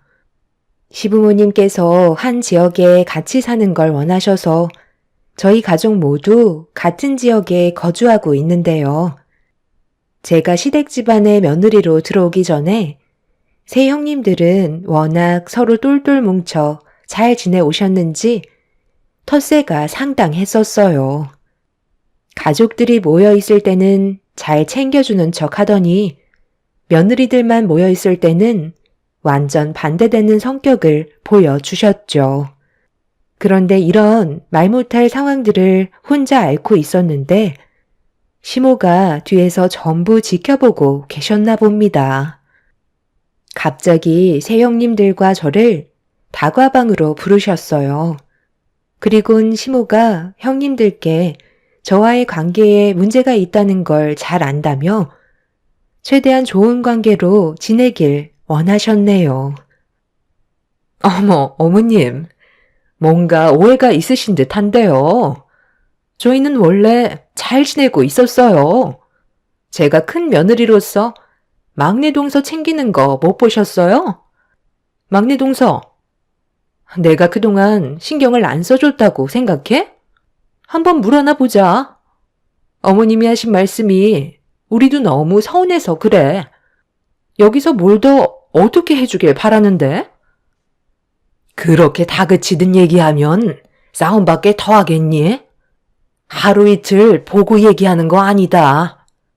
너희들 서로 알고 지낸 지 벌써 몇 년이나 됐니? 5년 정도 되지 않았어? 그런데 어찌 된 게 너희들 셋만 뭉쳐 다니고 항상 막내 며느리는 따돌리고 있잖아. 방금도 그래. 후식 준비한다고 넷이서 우르르 들어가더니 셋은 커피 한잔 하면서 수다 떨고 있고 막내 며느리만 정신없이 과일 준비하지 않았어? 내가 보다 못해 들어가니까 그제서야 셋이서 막내 며느리 챙겨주는 척 뭐 하면 되냐고 내 앞에서만 친근하게 대하고 있었잖아. 막내 며느리도 그런 너희들의 모습이 적응되지 않는지 어색한 미소만 띠고 있잖니. 한두 살 먹은 나이도 아니고 왜 이렇게 유치하게 구는 거야? 한 가족이 됐으면 서로 잘 지낼 생각을 해야지. 내 말이 틀리면 대답들 좀 해봐라. 어느 정도껏 해야지. 내가 괜히 간섭이라도 하면 오히려 관계가 악화될까봐 항상 조심스러웠었는데 차라리 이렇게 계속 지낼 바엔 그냥 속 시원히 터놓고 얘기하는 게 좋을 것 같아서 너희들을 부른 거니까 첫째부터 뭐가 문제고 왜 막내 며느리만 따돌리는 건지 말 좀 해봐라. 오늘 이 시간 이후로 너희들이 어떻게 할 건지 드러나 보자. 글쎄요. 저는 챙겨준다고 최대한 많이 노력했는데 어머님이 그렇게 보셨다니까 오히려 서운하기만 한데요. 막내 동서가 우리와 어울리려면 같은 물에서 놀 정도는 돼야 하지 않겠어요? 저희가 왜 셋이서만 함께 어울리는데요? 각자의 집안마다 돈벌이가 다른데 그걸 막내 동서가 못 따라올 게 뻔한데 굳이 무리해서 끌고 다닐 필요는 없잖아요? 둘이서 벌어모은 돈도 많지 않으니까 소형 평수에서 겨우 입에 풀칠하며 살고 있는 거고 거기에다가 기름값 아까워서 소형차 타고 다니는데 그걸 보고 어떻게 데리고 다닐 수 있겠어요? 어울리는 것 자체가 무리가 있는 거라고요. 버는 만큼 쓴다고? 저희는 그만큼 벌고 있으니까 대형 평수에 살면서 외제차 끌고 다니죠. 그리고 데리고 다니기에는 너무 쪽팔리잖아요. 우리는 외제차 끌고 다니는데 뒤에서 소형차 가지고 따라다니면 저희 이미지에 타격을 입는데 굳이 손해를 보면서까지 막내 동서를 데리고 다녀야 해요? 가족들 모였을 때만이라도 관심 주는 것도 감사하게 생각해야 된다고요. 형님 말이 맞아요. 어머님은 왜 막내 동서 편만 들어주시는지 모르겠어요. 왜 저희가 먼저 다가가야 하는 거죠? 그건 좀 아니라고 보는데요. 할 만큼 하는데도 욕을 먹는다면 아예 관심을 끄고 사는 게 좋겠어요. 동서도 무슨 말을 해봐. 우리가 뭘 잘못했다고 그러는 거야? 동서 때문에 우리가 욕을 먹잖아. 저는 어머님께서 정확하게 보시고 저희를 부르셨다고 생각하는데요. 어머님이 괜히 그러시겠어요? 솔직히 형님들, 가족들 보는 앞에서만 저한테 억지 웃음 보이며 잘 챙겨주는 척 하는 거지. 저희들끼리 있을 때는 저를 아예 따돌리잖아요. 제가 말을 해도 대답도 해주지 않고 투명 인간 취급하는데 누가 기분이 좋겠어요? 차라리 이런 식으로 하실 거면 아예 처음부터 모른 척하고 지내는 게 훨씬 마음은 편할 것 같아요. 제가 뭘 잘못했는지도 모르겠어요. 큰형님이 방금 하셨던 말에 솔직히 너무 놀랐어요. 소형 평수에 살고 소형차 끌고 다니면 같이 어울릴 수 없다는 건 오늘 처음 듣네요. 저희 부부가 잘 살지 못하니까 차별하신다는 거잖아요. 형님들이 얼마나 잘 먹고 잘 사는지 잘 알지 못하지만 집안의 재력 가지고 사람을 함부로 판단하는 건 확실히 잘못된 것 같은데요? 지금 시대가 어느 때인데 양반 천민 따지는 것도 아니고 급을 나눈다는 게 말이 된다고 생각하세요? 남들의 부러움을 산다고 해서 형님은 지금의 삶에 만족하시나요? 대충 들어보니까 그 정도의 돈을 벌기 위해선 밤낮 안 가리며 쉬지 않고 일을 하신다는데 돈이 행복의 척도는 아니잖아요. 세상 떠나면 싸들고 갈 것도 아닌데 굳이 돈을 쫓아갈 필요가 있냐는 거예요. 저희 부부는 지금의 생활에 상당히 만족하고 있고 개인적인 시간을 최대한 많이 활용해서 아주 여유롭게 잘 살고 있어요. 형님들 따라다니면서 남들 의식하고 그에 따른 사치 부리는 삶은 제 성격상 맞지도 않고요. 그런 사치 부리고 싶지도 않네요. 새 형님들은 얼굴을 붉히며 제가 한 말에 대해 어이없다는 표정을 보이고 있었어요. 험한 세상을 살면서 돈이 전부라고 저에게 목소리를 높인 큰형님은 생각하는 것 자체가 너무 다르기 때문에 저와는 좋아질 수 있는 관계가 아니라고 앞으로 더 피곤해질 거라는 말을 끝으로 방문을 박차며 밖으로 나갔습니다. 그 뒤를 두 형님들이 따라 나갔고 시모와 단둘이 남겨지게 되었네요. 시모는 크게 한숨을 내쉬더니 저에게 시간이 더 필요할 것 같다고 씁쓸한 웃음을 보여주셨어요. 새 형님들의 행동들이 너무 답답했었고 왜 이렇게까지 해야 하는 건지 이해할 수 없었습니다. 재력이 많든 적든 사람 사는 인생 삼시세끼 먹고 자고 하는 건 다 똑같은데 뭐가 그렇게 다들 잘나서 저를 인간 이하의 취급을 하는지 형님의 태도들이 저를 당황스럽게 만들었습니다. 그날 이후 새 형님들과의 관계가 급격하게 안 좋아졌고 제가 나타나면 바퀴벌레 피하듯 일사불란하게 갈라서며 아예 근처에도 얼씬거리지 않았습니다. 이런 관계가 지속되자 가족들 전부 상당히 불편하게 생각하고 있었는지 결국 한 소리가 나오고 말았어요. 화가 잔뜩 올라오신 시부가 가족 전체를 자리에 앉힌 뒤 입을 여셨네요. 너희들 이런 식으로 행동할 거면 차라리 오지 않는 게 좋겠다. 내가 지금 이 나이에 너희들 눈치 보면서 살아야 되겠니? 앉는 자리마다 가시방석이고 너희들만 보면 숨이 턱턱 막혀서 나까지 정신적으로 상당히 스트레스를 받고 있는 상황이다. 계속 이런 관계를 유지할 거면 그냥 다들 인연 끊고 살아. 형수님들이 이 사람을 무시하는 거잖아요. 가만히 있는 사람 왜 이렇게까지 못살게 구는 거예요? 저는 아버지 말에 동의해요.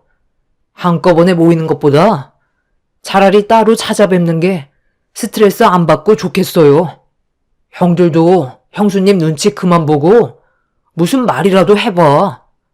여기가 정치판도 아니고 즐거운 주말에 왜 이런 식으로 우리가 피해를 봐야 하는 건데? 형들도 정말 대단하다. 어떻게 형수님들 성격이 하나같이 똑같은 거야? 저렇게 같은 마음으로 한데 뭉치는 것도 쉽지 않을 텐데. 제가 봤을 때 큰형수가 이런 분위기를 조성하는 것 같은데요. 둘째, 셋째 형수는 큰형수만 따라다니고 어떠한 의견이라도 항상 동의한다고 하잖아요. 뭘 얻어먹을 게 있으셔서 이런 분위기를 계속 만드는지 모르겠지만 이런 식으로 가다간 언젠간 집안 싸움 엄청 크게 날 것 같다고요. 지금 저한테 큰 소리 친 거예요? 당신은 왜 가만히 있어? 서방님이 나한테 뭐라고 하잖아. 당신도 내 편에 서서 대변해 줘야 하는 거 아니야? 무슨 편을 들어줘? 내 집에 오는 이유가 서로 헐뜯으려고 오는 거야? 오래간만에 얼굴 봐서 오늘은 조용히 넘어가는가 싶었는데 너가 제일 문제야. 우리 집안에 제일 큰 며느리로 들어왔으면 밑에 아랫사람들을 잘 챙겨야지. 너부터가 막내 며느리를 따돌리니까 위에 애들도 똑같이 따라 하는 거잖아. 너만 잘했어 봐라. 이런 일이 생겼겠니? 둘째, 셋째 너희들이 한번 얘기해 봐라. 그네를 주축으로 분위기를 몰아간 건 맞지? 그러지 않고서야 한꺼번에 너희들이 똑같이 행동했겠니? 솔직히 막내 동서가 살건 성격도 아니고 저희와 어울릴 수 있을 정도로 여유가 있는 것도 아니라 서로 가까워질 수 있는 계기가 별로 없었어요. 저는 막내 동서와 맞는 성격도 아닌 것 같고요. 형님이야 저를 워낙 잘 챙겨주셔서 따르는 거지. 막내 동서를 일부러 따돌리려고 같이 형님을 따르는 건 아니에요. 맞아요. 막내로 들어왔으면 당연히 알아서 기어야 하는 게 맞는 건데 가족들 중에 제일 뭣도 없는 동서가 혼자 잘난 척하고 있잖아요. 제가 막내였을 때 기억 안 나세요? 얼마나 살갑게 행동했어요. 그리고 손윗 사람이 먼저 다가간다는 건 말이 안 되죠. 알아서 머리 숙이고 들어와야 하는 게 맞는 거잖아요. 정말 유치해서 못 봐주겠네요. 방금 손윗분들이신 분들이 하신 행동들이 이것밖에 안 돼요? 배울 점이라곤 하나도 없는데 제가 같이 엮일 필요는 없죠. 타인에게 본이 되는 모습은 하나도 없는데 대우는 받고 싶으신 거예요? 저는 앞으로 아버님 댁에 따로 오도록 할게요. 그렇게 하는 게 가족들끼리 얼굴 안 붉히는 최선의 방법 같아요. 이런 식의 관계가 계속 지속이 된다면 누구 하나 다칠 것 같아서요.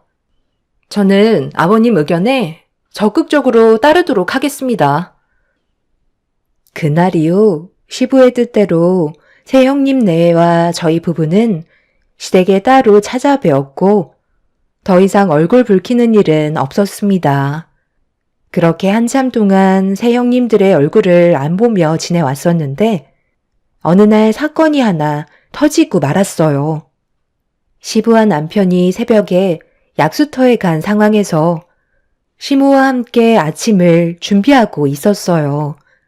그런데 냉장고 문을 여시던 시모가 힘없이 쓰러지셨고 저는 너무 놀라 정신을 잃으신 시모에게 달려가 정신 차리시라고 몇 번이나 외쳐 불렀지만 미동조차 없으셔서 급하게 119에 신고를 하게 되었어요. 그리고 남편한테 연락을 취해 시모가 쓰러졌다고 설명을 한 뒤에 응급실로 향하게 되었습니다. 시모는 건강 상태를 진단한 결과 갑자기 뇌출혈이 찾아오신 거였고 곧바로 수술을 진행해야만 했어요. 시부는 시모가 세상을 떠나실까봐 괴로움의 눈물을 흘리셨습니다. 남편은 새 아주버님께 전화를 해서 시모의 상태를 알렸어요. 그날 온 가족이 함께 모이게 되었고 시모의 뇌출혈 수술은 다행히 성공적으로 끝이 나게 되었네요. 그날만큼은 형님들과 마찰이 생기지 않을 줄 알았는데 시모와 단둘이 있었던 저에게 추궁을 하기 시작했고 또다시 얼굴을 붉히는 상황이 오고 말았네요. 동서는 뭐하고 있었길래 어머님이 이 지경까지 된 거야? 아직까지 눈을 못 뜨고 계신데 후유장애라도 생기면 어떻게 할래? 동서가 옆에 있었으니까 끝까지 책임을 져야 되겠지? 앞으로 동서가 어머님 옆에서 평생 수발 들도록 해. 잘못을 했으면 그에 따른 합당한 처벌을 받아야 되지 않겠어? 저도 같은 생각이에요. 만약 어머님이 일어나지도 못하시는 상태라면 문제가 상당히 심각해질 텐데 앞으로 아버님 혼자 어떻게 어머님을 병간호해요? 막내 동서가 그 자리에 있었으니까 책임까지 전부 짊어지는 게 맞는다고 봅니다. 혹시 알아요? 어머님이 쓰러지셨는데 시댁에 갈 때마다 굳은 일을 하게 되니까 그게 싫어서 방치했을지도 모르죠. 지금쯤이면 벌써 눈을 뜨셔야 되는 건데 아직까지 정신을 차리지 못하고 계시잖아요. 아버님, 막내 동서가 이중적인 성향을 가지고 있을지도 모른다고요. 겉으론 착한 척하지만 뒤에선 무슨 행동을 저지를지 모르기 때문에 아버님도 조심하세요. 요즘 뉴스에서도 이상한 사건들이 정말 많이 벌어지잖아요. 제가 봤을 때 어머님이랑 뭔가 안 좋은 일이 생겼고 그 충격으로 인해 쓰러지신 게 분명해요. 최근까지도 아주 멀쩡하셨는데 갑자기 뇌출혈이 일어난다는 게 좀 이상하잖아요. 동서, 솔직하게 말해봐. 어머님이랑 무슨 일이 있었길래 갑자기 쓰러지신 거지?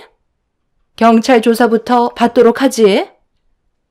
이제 막 수술받고 나오신 어머님 앞에서 말 좀 가려서 하셨으면 좋겠어요. 제가 형님들한테 쓸데없이 상황 설명하면서 저한테는 잘못이 없다는 걸 해명하기도 싫으니까 볼일 끝나셨으면 그만 돌아가 주시죠. 저는 어머님 옆에서 간호를 해드려야 하거든요. 아니면 형님들도 어머님 간호하는 거 도와주시던지요. 병실도 좁은데 모두가 모여있을 필요는 없잖아. 오늘은 동서가 어머님 옆에 있어준다고 했으니까 나는 급한 볼일이 있어서 다음에 오도록 할게. 형님들도 저와 같은 생각이죠? 저희 오늘 중요한 선약이 있었잖아요. 더 늦기 전에 일단 약속 장소로 가는 게 좋을 것 같은데요. 아버님, 나중에 연락드릴게요. 어머, 동서. 먼저 나가지 말고 같이 가야지. 막내 동서는 어머님 잘 챙겨드리고 쓸데없는 생각하지 마. 내가 뒤에서 다 지켜보고 있다는 거 명심하라고. 새 형님은 어머님 옆에서 간호해달라는 말을 하자 곧바로 꼬리를 내리더니 병실을 빠져 나가 버렸어요. 시부는 그런 모습을 보며 한숨을 내쉬었고 새 아주버님들 또한 형님들의 눈치를 보더니 나중에 다시 오겠다며 병실을 빠져 나갔습니다. 그렇게 남편과 단둘이 남아있는 상황 속에 시모가 천천히 눈을 뜨셨습니다. 초점을 잃은 눈빛이었지만 그래도 정신을 차린 거에 대해 너무 감사했었어요. 의사는 시모의 상태를 살폈고 추가적인 검사 진행으로 장애의 판단 여부를 확인하고 있었습니다.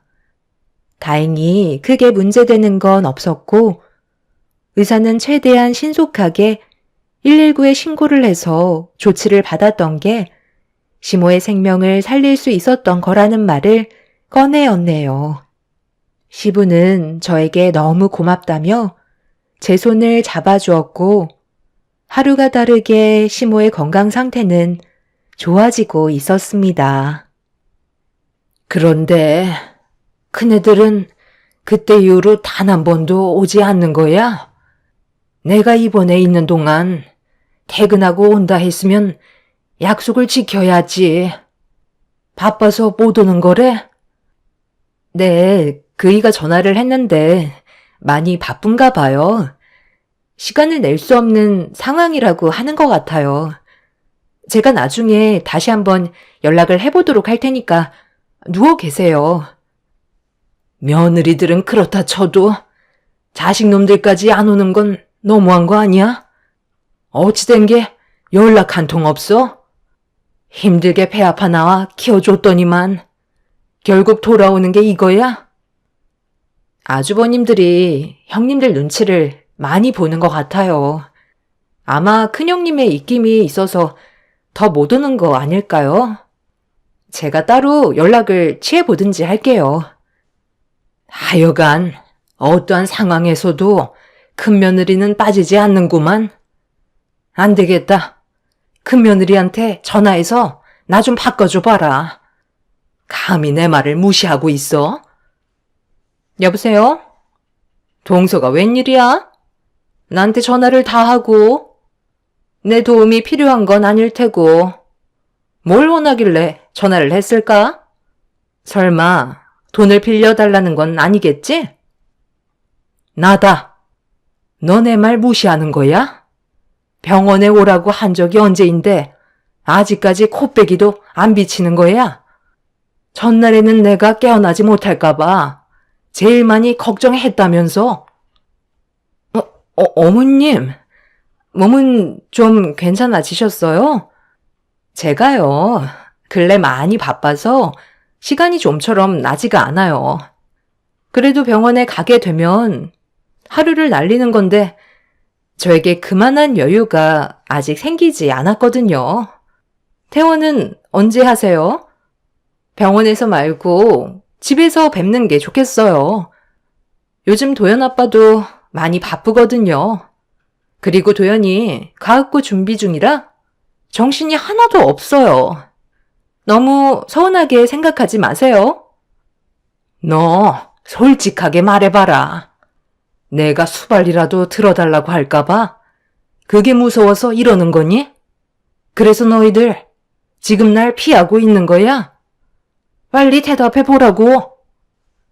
아휴, 솔직하게 말해달라고 하셨으니까 하는 말인데요. 지금 어머님 상태가 안 좋으신데 제가 주말에 가끔 어머님 댁에 가게 되면 몸이 불편하시니 제가 모든 걸 직접 해야 되는 거잖아요. 밖에서도 힘들게 일을 하고 있는데 어머님 댁에 가서까지 일을 해야 될 필요가 있겠어요? 건강하셨을 때는 어머님이 거의 다 해주셨지만 지금은 상황이 많이 바뀌었잖아요. 제가 한 번이라도 더 움직여야 되는 일이 앞으로 계속 있을 테고 그 이가 장남이니까 모셔야 한다는 말이 나올지도 모르는데 제가 굳이 그런 말을 들으러 갈 필요가 있겠냐고요. 어머님이 그렇게 생각 안 하신다 하셔도 저는 지금 어머님의 건강 상태론 찾아뵙고 싶지가 않아요. 저도 어떻게 보면 손님인 거나 마찬가지인데 대접을 받으려고 어머님 댁에 가는 거지 일을 하려고 가는 건 아니잖아요. 제 밑에 동서들도 저와 같은 생각이더라고요. 어머님이 수발 들어달라는 말씀하실까봐 피하고 있는 중이에요. 제가 또 주동했다고 오해하실 것 같아서 드리는 말씀입니다. 나는 그런 생각 조금도 가지지 않았는데 너희들은 벌써부터 그런 마음을 가지고 있었다는 거지? 내가 걷지 못하고 손가락 하나 까딱하기 힘들어도 너희들한테는 도와달라는 말 한마디 하지 않을 테니까 오늘 당장 병원으로 다들 모여라. 내가 진지하게 할 말이 있다. 오지 않으면 분명 후회하게 될 거야. 후회는 어머님이 하셔야죠. 애초부터 막내 동서 편만 들어주니까 결국 전부 다 등을 돌려버린 거라고요. 아버님도 저희 편에선 좋은 말 해주신 적 없잖아요? 이래서 아프기 전에 옆에 있는 사람들한테 잘해야 된다는 말이 나오는 거예요. 어머님이 뿌리신 그대로 걷어들이시는 거니? 쥐뿔도 없는 동서내외 옆에 끼고 사세요. 큰 형님은 막 나가기로 작정을 했는지 시모에게 해선 안 될 말들을 쏟아내었고 너무 큰 충격을 받으신 시모는 머리가 아프셨는지 양손으로 머리를 잡으며 고통스러워 하셨습니다. 시모의 흥분은 좀처럼 가라앉지 않았고 많은 생각을 하고 계시는 것 같았어요. 그날 새형님 내외는 병원에 오지 않게 되면서 시모의 마음도 굳게 닫혀버렸습니다. 형님들과는 사이가 안 좋아질 수도 있겠지만 아주버님들은 왜 병원에 오지 않는 건지 이해할 수가 없었어요. 남편은 화가 머리끝까지 올라와 새 아주버님 댁에 직접 찾아간 적도 있었지만 얼굴 한번 본 적이 없었습니다. 그런데 어느 날 새형님의 연락처 메인 사진이 바뀌어 있더라고요. 충격적이게도 새형님네 애들은 이런 상황 속에 제주도로 여행을 다녀왔고 자랑이라도 하듯 자신들의 배경사진을 바꿔놓은 상태였네요. 시모는 자기를 어떻게 생각하는지 충분히 알게 됐다며 저와 남편을 잠깐 병실 밖으로 나가달라며 시부와 단둘이 대화하기를 원하셨어요. 그렇게 남편과 저는 병실 밖에서 시모가 부르실 때까지 기다리고 있었고 한참의 시간이 지난 뒤에야 시모가 저희 부부를 부르셨습니다. 시모는 남편에게 시부와 나눈 대화에 대해 설명을 하면서 모든 상황을 바꿔 버리셨어요. 저희 부부는 시모의 한마디에 상당히 놀랐지만 거절을 할 수는 없었습니다. 시모의 결정이 너무 완강했기 때문에 저희가 결정할 수 있는 문제는 아니었어요. 결국 시모의 말대로 일을 진행하게 되었고 저희는 모든 걸 정리한 뒤에 시댁으로 들어가고 말았네요. 시모가 퇴원을 하시고 난 이후 시댁에서 함께 살게 되었는데 이 소식이 새형님네의 귀에까지 들어갔는지 저한테 전화가 왔어요.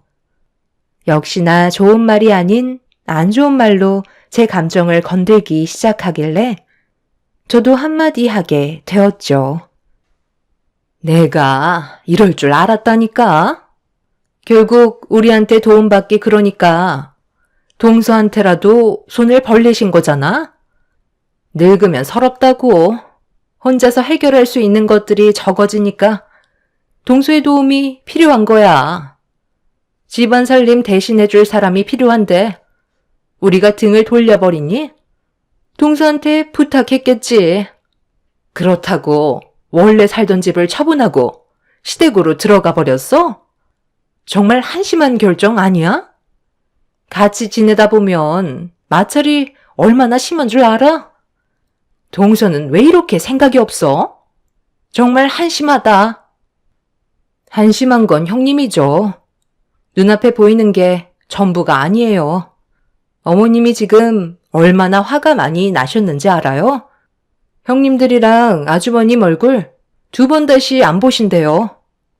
인연을 끊어낸다고 하셨어요.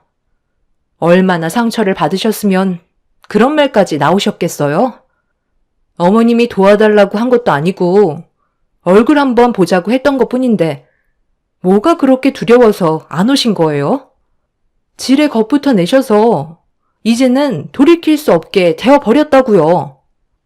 어머님 한번 하시면 끝까지 밀어붙이시는 거 아시죠?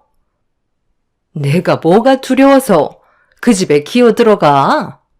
동서나 어머님 옆에서 아양 떨며 지내. 누구는 시댁에 가고 싶어서 매번 찾아뵙는 줄 알아? 앞으로 평생 고생이나 하면서 잘 살아봐. 지금은 모르겠지만 시집살이가 얼마나 힘든지 나중에 뼈저리게 느끼게 될 거야. 한 번뿐인 인생, 동서도 참 불쌍하다. 옆에서 시모와 시부가 형님의 목소리를 전부 다 듣고 있었고 저는 시모가 전달해달라는 말 한마디 한 뒤에 전화를 끊어 버렸습니다. 형님은 제 말을 듣고 당황했는지 끊임없이 전화를 했지만 끝까지 받지 않았네요. 결국 새형님네 애들은 계획대로 시댁에 모두 모이고 말았습니다. 들어오자마자 새형님 내외는 목소리를 높이면서 말도 안 된다고 난리를 치기 시작했어요. 시부모님은 그런 모습을 침착하게 바라보셨고 본인들이 선택한 길이니까 받아들이라는 말을 꺼내셨네요. 절대 받아들이지 못한다고요. 이건 전혀 상황이 다른 문제라고요. 저희는 그 말을 따를 수 없어요. 당장 취소하세요. 이게 말이 된다고 생각해요? 너희들은 되고 왜 얘들은 안 되는 건데? 정말 어이가 없어서 말도 안 나온다. 지금까지 고개 한번 내민 적 없는 것들이 이제 와서 이러면 너무 속보이지 않아? 뿌리부터 다른데 저희와 같은 곳을 바라본다는 게 말이 된다고 생각하세요? 그런다고 달라질 게 있는 줄 알아요? 아버님, 어머님 재산을 왜 마음대로 하시는데요? 이건 공평하게 나눠야 하는 문제라고요. 저희는 절대 받아들일 수 없습니다. 그래서 찾아온 거고요. 다시 되돌려 놓으세요. 제가 저번에도 말씀드렸죠? 바로 앞에 상황만 보고 판단하지 말라고요. 눈뜬 장님들만 있으신 것도 아니고 그렇게 상황 파악이 안 되세요? 이제 와서 뒤집을 수 있는 건 아무것도 없어요. 현실을 받아들이시는 게 정신건강에 좋을 거예요. 저도 이제 대형 평수에 사는 입주민이 되었네요. 저희가 왜 집을 처분했는데요? 아버님, 어머님께서 모든 걸 싹 다 바꿔주셨어요. 그동안 가지고 계신 재산의 일부를 저희 부부에게 지원해 주셨다고요. 그래서 전에 살던 집 처분하고 아버님 집에 잠깐 있었던 것 뿐이에요. 집안에 있던 가전이며 가구며 싹 다 바꾸는데 시간이 필요했거든요. 그리고 아버님이 이 사람 기죽지 말라고 얼마 전에 외제차도 한 대 뽑아주셨어요. 어머님은 계속해서 기회를 주셨는데 그 기회를 걷어찬 건 형님들과 아주버님들이잖아요. 그런데 이제 와서 이러니까 배가 아프신가 봐요. 저는 지금까지 어머님 옆에서 지극정성으로 돌봐드렸어요. 저희 돈 문제 때문에 구차하게 이러지 말죠. 6개월 동안 얼굴 한번 안 보이시다가 돈 얘기 나오니까 집안이 뒤흔들릴 정도로 우르르 몰려오시는 건 좀 그렇지 않나요? 시부모님께서 원래의 계획은 자식들 전부 모아놓고 그동안 모아두신 재산 형제들한테 나눠준 다음 시모의 건강을 생각해서 공기 좋은 곳으로 이사를 하실 계획을 가지고 계셨어요. 그런데 새 형님 네애들은 본인들한테 도움을 요청할까봐 그게 두려워 지금까지 연락을 끊고 살았던 거죠. 그러다 시부모의 재산이 저희 부부에게 들어간다는 말이 나오니까 그제서야 급하게 시댁으로 몰려 들어왔네요. 너무 속보이는 행동이었고 시부모님께서는 어이없어 하셨어요.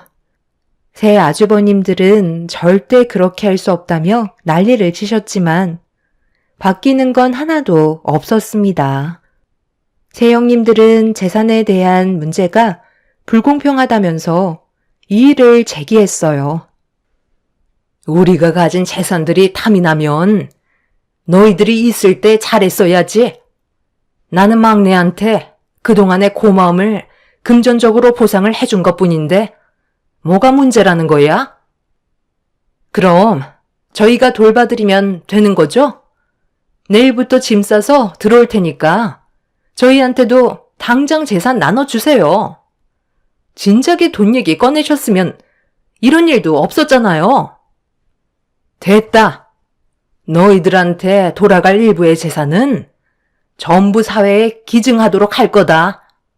이게 내 뜻이고 결정이니 너희들은 문제를 제기할 필요도 없고 알아서 살아가도록 해라. 시모의 말에 당황한 새형님 네애들은 말도 안 된다며 화를 내었고 저한테만 물질적으로 크게 보상이 주어졌다는 거에 배 아파하며 분을 삭히지 못했습니다. 그날 이후 시부모님께서는 공기 좋은 시골에 거처를 옮기셨고 저희는 매주 찾아뵈어 필요한 것들을 챙겨 드렸는데 큰 아주버님이 시부께 연락이 왔어요. 돈 좀 빌려달라는 말이었습니다.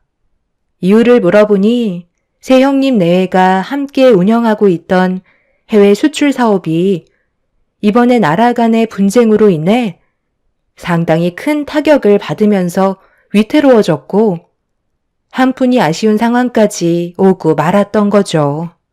분명 부모라면 자식을 도와주고 싶은 마음이 있으셨겠지만 그동안 했던 행동들에 대한 실망감이 크셨는지 시부는 새 형님 내외를 도와주지 않으셨고 결국 대형 평수를 살던 집과 재산들을 전부 처분해 손해난 부분들을 힘겹게 처리 중이라는 소식을 듣게 되었네요. 지금 현재 밥 한 숟갈 떼기 힘들 정도로 사정이 많이 힘들어진 것 같아 보였습니다. 아무래도 장기화가 될 것 같다는 남편의 말에 시부모님께서도 안색이 안 좋아지셨지만 아직까지 도와주지는 않고 계시네요. 새 형님들은 저에게 전화를 했지만 일부러 받지 않고 있어요. 그건 시부모님을 무시하는 행동 같아 저는 최대한 시부모님의 의견을 따를 생각입니다. 결국 새 형님들의 기고만장했던 콧대는 무너지게 되었고 줄줄이 줄초상 나게 되면서 저보다 더 못한 환경에서 살게 되었네요. 본인들이 선택한 길인 만큼 감수하며 살아야지 어쩌겠어요. 아직까지 자존심은 남아있는지 새 형님들은 시부모님께 용서를 구하지 않고 있네요. 애초부터 서로가 잘 지냈다면 이런 일은 없었을 텐데 참 안타깝기만 합니다. 한 치 앞도 모르는 인생, 제 사연을 들어주신 여러분들께서도 언제나 좋은 마음으로 베풀며 살아가시길 바랍니다. 오늘 하루도 행복하시고 웃음이 가득한 날이 되시길 바랄게요. 감사합니다.